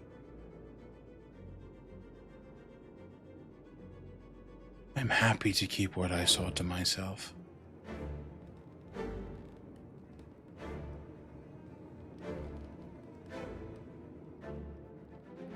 It's a beauty I'm willing to keep secret, selfishly.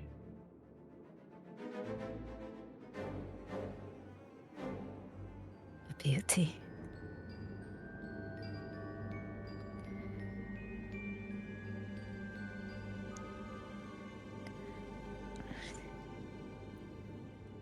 You must be mistaken. I am not. I will attribute it to the threat at hand. You do not have to lie to me, Willow. We are making it perfectly clear here. I'm not lying.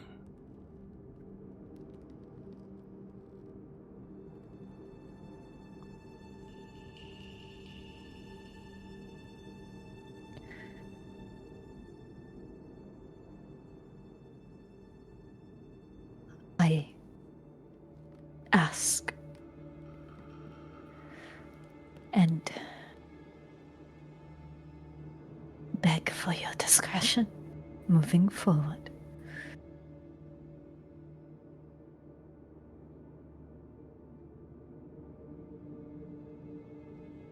They lower their sword. I apologize. I needed to make sure. I needed to be careful and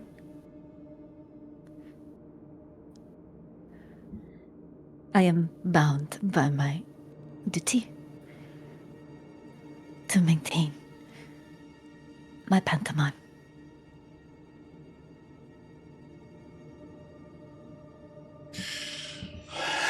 Like I said, I will keep it to myself.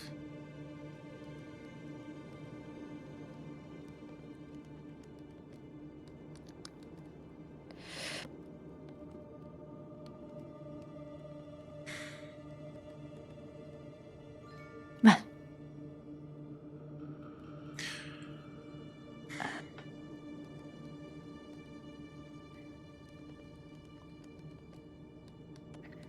as a token of my apology, enjoy your stay. And whatever you would like on my tab. As a token of my appreciation for saving my own life, you should invest in a better tailor.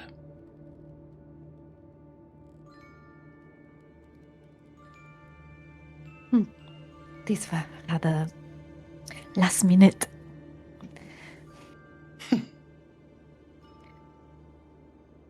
But you're not wrong.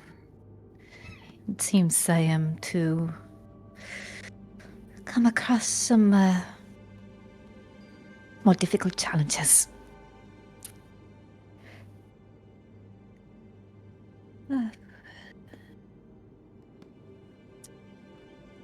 Good evening, Willow. Thank you. I will see you in the morning. Good night. Slams the door. Ah.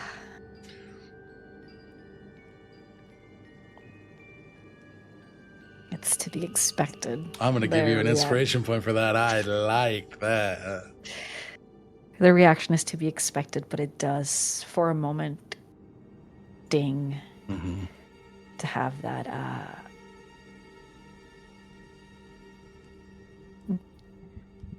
both an acknowledgement of knowing someone knows and also a rejection of it. But that's exactly what Triss needs.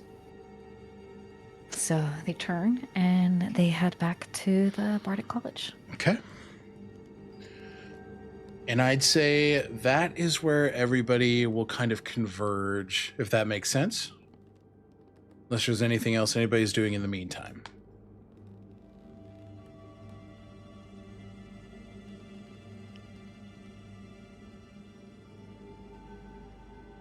Okay.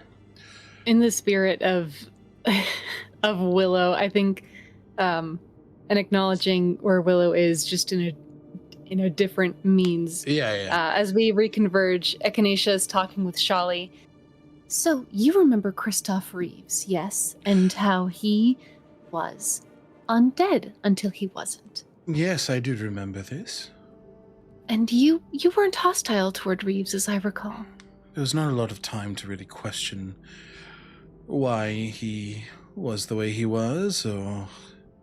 He was that way for a month, Shali. You did have time. After I knowing him. had no issue with him. Nor the state of his existence, no. Good. That's good. Why do you ask? Because we are going to be dealing with various iterations of undeath. Yes. It's simply going to continue, and I want to make certain that you are someone who will be kind and understanding to those who might be in similar situations to Reeves. Charlotte's going to make an insight check on you. Go ahead.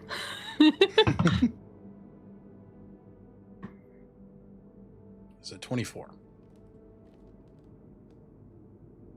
27. Ooh. Deception. Yeah. Echinacea's not. It's not even. Echinacea's just not bringing up the Willow of it. That's the deception, right? They're just keeping Willow's name out of it, which makes sense. Yeah. She just reads what you're saying as honest and not as if you're hiding any sort of details. I understand that people of this world fall into unfortunate circumstances. That is not lost on me, and I do not wish to smite those people who find themselves in unfortunate situations. Even my lord is understanding of that. People tend to take words as black and white or as open as they wish to be, and the truth lies somewhere in the middle. Life takes all shapes and forms in Aosha. And it sometimes is not recognized as such. I think the undead and the alloy-born in particular are those who are viewed as not alive, but they are. And again, just keeping an open mind. I know that Echinacea made the deception check, but I think Shali can feel that Echinacea's worried about something. Yeah. As they just take her hand and press it. She will squeeze yours as she looks at you. Landeth imparted an important lesson upon me in my youth. Unlife is life. It is sacred and should be respected.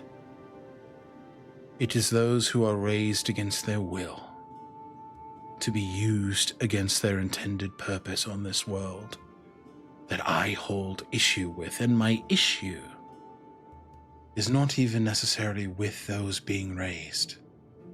It's with those who choose to raise them. Those who take away agency and freedom. Yes. not those I who like dance you very between much. the line of life and death. I like you very much. I can assure you there is nothing to worry about from me. Thank you for the reassurance. They'll hug her, and as they do, we spend all the spell slots. They're gonna send a message to Willow. Okay. Sending. Yep. I think you're in the clear with Shali. We've talked it through. She is not opposed to undeath intrinsically, but simply whether agency is taken. And you seem to retain your agency. She loves you. They respond, that I do. I am currently in the upside of town taking a long bath. Well deserved, well earned. And that brings me great comfort. Thank you. I will return to you all in the morning. I'm going to enjoy this bubble bath. Echinacea starts laughing. I just got a message from Willow. They're bubble bathing on the on the other side of town. Shali rolls her eyes. That makes sense. They'll see us in the morning. There is work to do, and they are in a bubble bath. They've done incredible work tonight. They also died for it. Which she does not know. She does not know. But I will say, all of you kind of converge together. It is very clear between all of you that Dolores and Monroe are a little toasty. A little toasty. But as you stand outside of the Bardic College, you're kind of on the backside of it, so away from the view of the city. Coliata takes on her form, her true form. She looks to you all.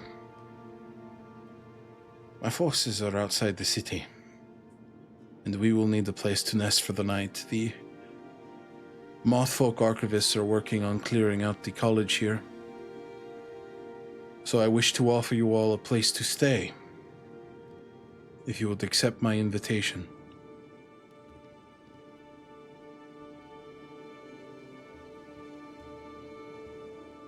Certainly. If you have warmer clothes, I might encourage it.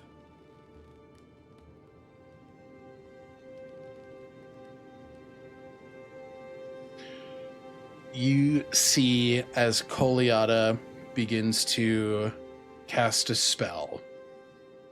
Those of you magically attuned, please give me an Arcana check. I'm doing it anyways, even though I have a -1. I'm doing it anyways. I think I rolled twice. I didn't mean to. I'll just roll a third time and take whatever that is. Okay. 27. 4. I got 15. 15. Echinacea and Dolores. Echinacea comes to you first. This is a plane shift spell. It hits you pretty hard because you saw her cast this to return to the field of battle when Severian had banished her. I think more to the point, Echinacea has a sense that if we're plane shifting, it's probably to the Winter Court. Correct.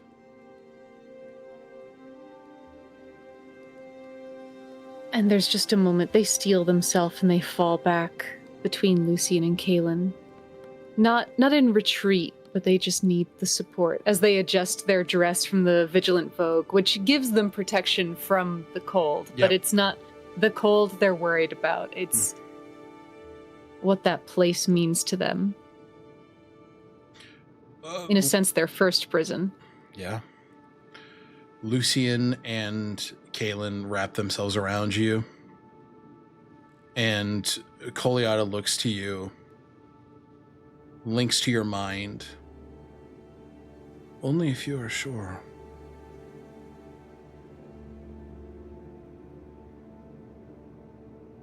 That place is yours now. I'm not afraid of You or it.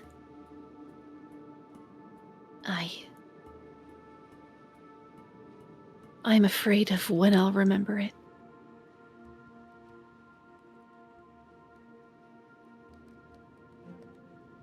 I am afraid to I see want to what go. it's become.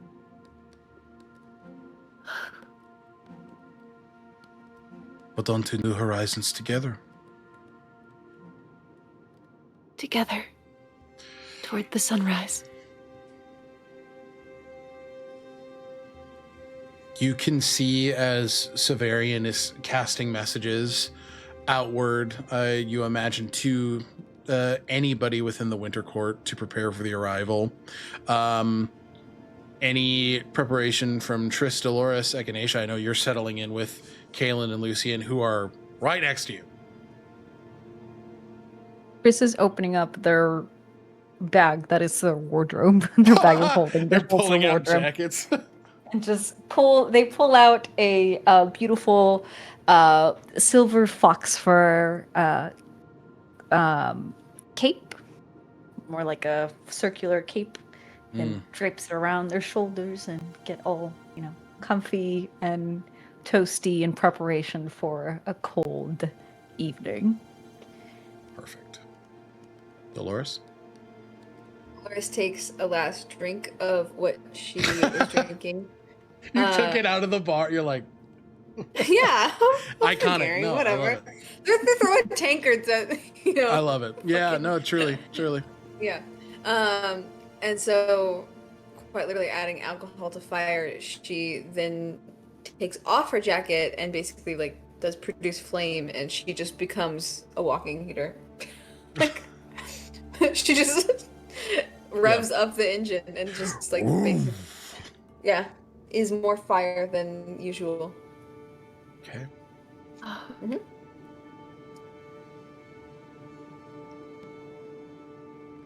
You see as the spell is cast here,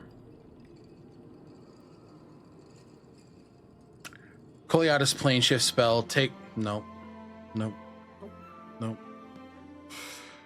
Koliada's plane shift spell takes hold like a sudden chill, all consuming, the power of her magic clear in its casting. For a moment there is silence. Then the air splits with a crystalline ringing, as if glass is gently fracturing across the sky. The world around you folds inwards, colors draining into pale blues and silvery white tones, and the scent of frost floods your senses. The warmth of the material plane vanishes in a moment, replaced by a preternatural frigidity. You all arrive beneath a sky of dim twilight. Snow drifts endlessly through the air, but none of it falls straight. Each individual flake spirals and dances as if guided by unseen hands. The cold here is not merely temperature, it is an undeniable presence. It seeps into your bones without permission, the sort of cold that has existed for millennia and expects to exist for millennia more. This is the feeling of the Winter Court of the Feywild. The northern reaches stretch outward in impossible beauty. Forests of silver-barked trees rise from rolling fields of untouched snow, their branches glittering with glass-like frost that chimes softly in the winds as it moves through them. Frozen rivers wind through the landscape like finely polished mirrors, beneath which faint lights drift slowly, perhaps fish, perhaps something older. The wildlife watches from the edges of sight. Pale elk with antlers of crystal tread silently through the woods. Snow-white foxes leave trails that mysteriously vanish moments after they're made. High above, enormous owls silently soar between blackened branches. Occasionally, the wind carries laughter, playful, distant, and unmistakably fey. But the true dominion of this realm rises before you. Grokheim. The fortress dominates the horizon like the skeleton of a fallen god. Its towering spires lean beneath a century of rime and ice. Massive walls of stone are encased in permafrost so thick as it looks like glaciers have claimed them for their own. Frozen banners bearing Koliada's sigil hang rigid from shattered battlements. Even in ruin, the scale of the fortress is staggering. The gates, half buried in drifts, are taller than any castle tower on the material plane.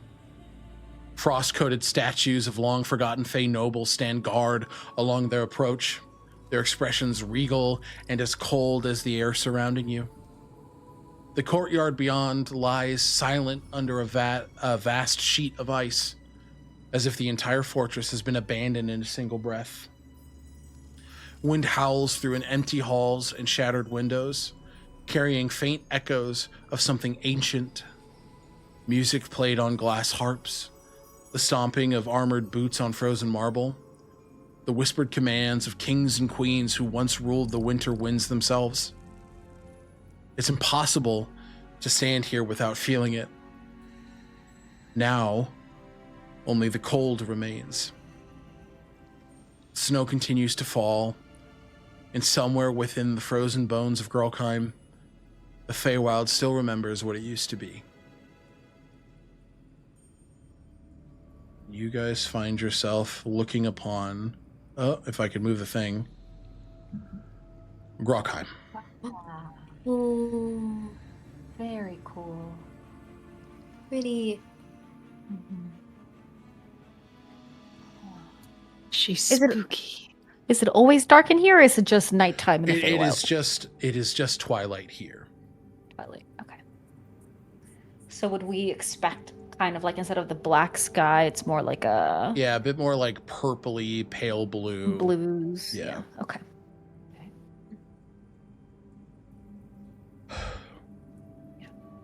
Koliada looks to you. I can prepare comfortable halls for all of you tonight.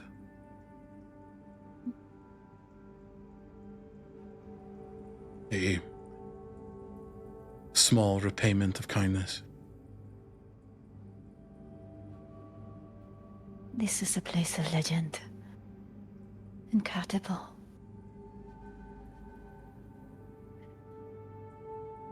It was once. She looks to you, Echinacea.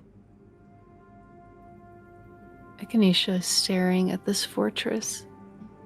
The only memory they have of it is from within it, where they were trapped in amber.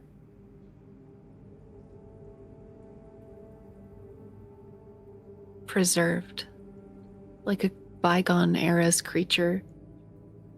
And looking at it from the outside, looking around at the Feywild, I think they're hit with the immensity of what it means to travel to a new plane. This place is ancient, and its rules are not that of Aosha of the material plane. And there's a sudden feeling of equality as everyone who stepped into this place is new to it. And for once, Echinacea isn't at a disadvantage by virtue of having no memory. This place is new to everyone here except for Koliada and Severian. And it's a remarkable feeling to stare at a place that was once a prison to you and to suddenly see it from the outside as this equalizing force that renders your disadvantages null. This space is beautiful, and somewhere in it, Lazuli is learning from witches. Somewhere in it, a death hag is muttering in her hut, frantically regrowing her heart that we destroyed in the material. Somewhere in it, the River King is wreaking havoc upon his ex-husband's home. And here tonight, Koliada is reclaiming her home because it was her prison too. And so Echinacea banishes the thought of it as a prison because that isn't what it is anymore. And they believe in second chances. Still.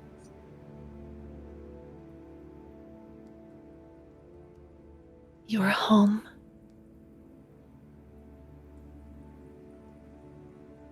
I look forward to helping you reclaim it in its fullness, Queen Koliada.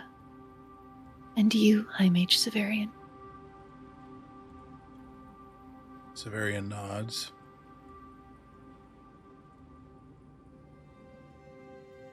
The Queen and I have prepared the feast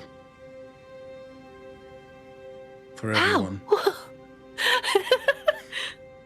Well, I've been having a lot of conversations while you've all been planning.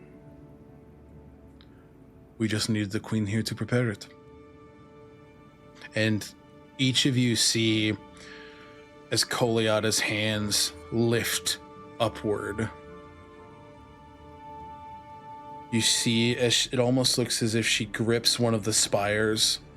She lifts a hand toward another main tower and clasps her hand as you all hear the continual cracking of the permafrost that has taken over her castle, that has taken over this fortress as it begins to crack and shatter, much like the curse over Rhyme. She stands here intentional. You see the flowers in her obsidian black ice horns sprout outward as blue flames, as you see them in the art depicted by Chepeku, by the way. Go check out Chepeku. They do incredible stuff. These blue flames emit out.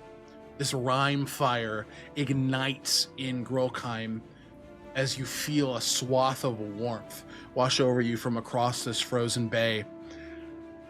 You see spirits dance out from the Rhyme flame, these fey elementals dancing and reconstructing the banners and the battlements and tending to this place that has not been tended to like this in over a few centuries. It's going to take time. Echinacea. Nothing gets done in a day, but you can see the work has begun. Go ahead. Echinacea sees those elemental flaming spirits, and I think they just, inspired in part by the flame engulfing Dolores, they take to the sky and they cast Fire Shield. They themselves leaving this trail of blue flame of their own, and just they spiral up, their wings flapping furiously, and unfurl one of those banners with the elementals. There's this memory of being here with a phoenix, and that phoenix is not here any longer, so Echinacea will be a phoenix. And their approach into the space will be doing just an ounce of the work that's needed as they unfurl that banner wide. The banner is unfurled, and the lights of Grokheim have reignited, and the space has been open to all of you as we prepare to feast with the Queen of the Winter Court and reap the rewards for what we've done. And that is where we're going to end tonight's session of Known Realms Tolesh.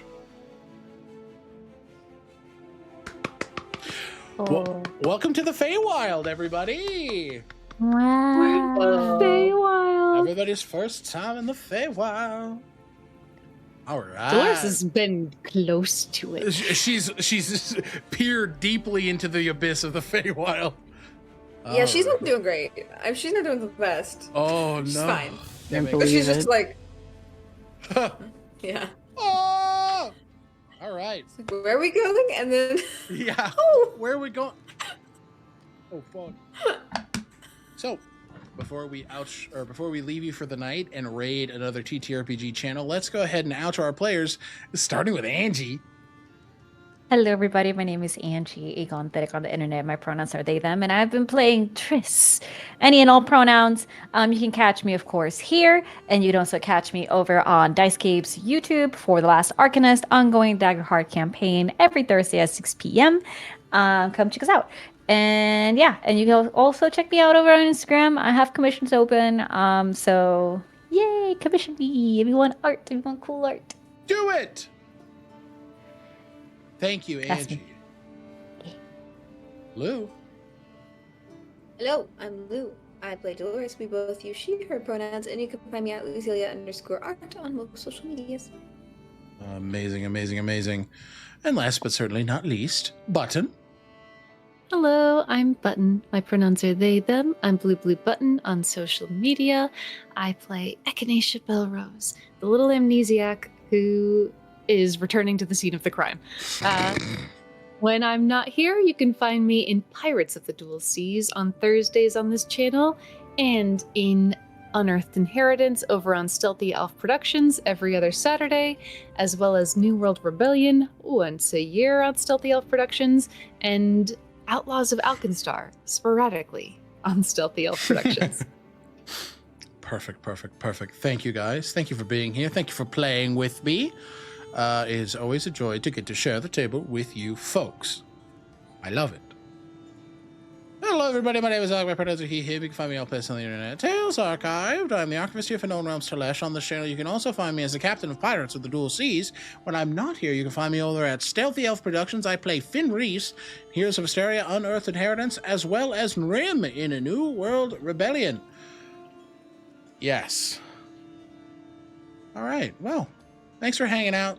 Stay tuned for a raid. Not sure who we're raiding yet, but we will be raiding somebody. So stay tuned, and we will see you guys in the next adventure. Goodbye, everybody. Goodbye. Goodbye.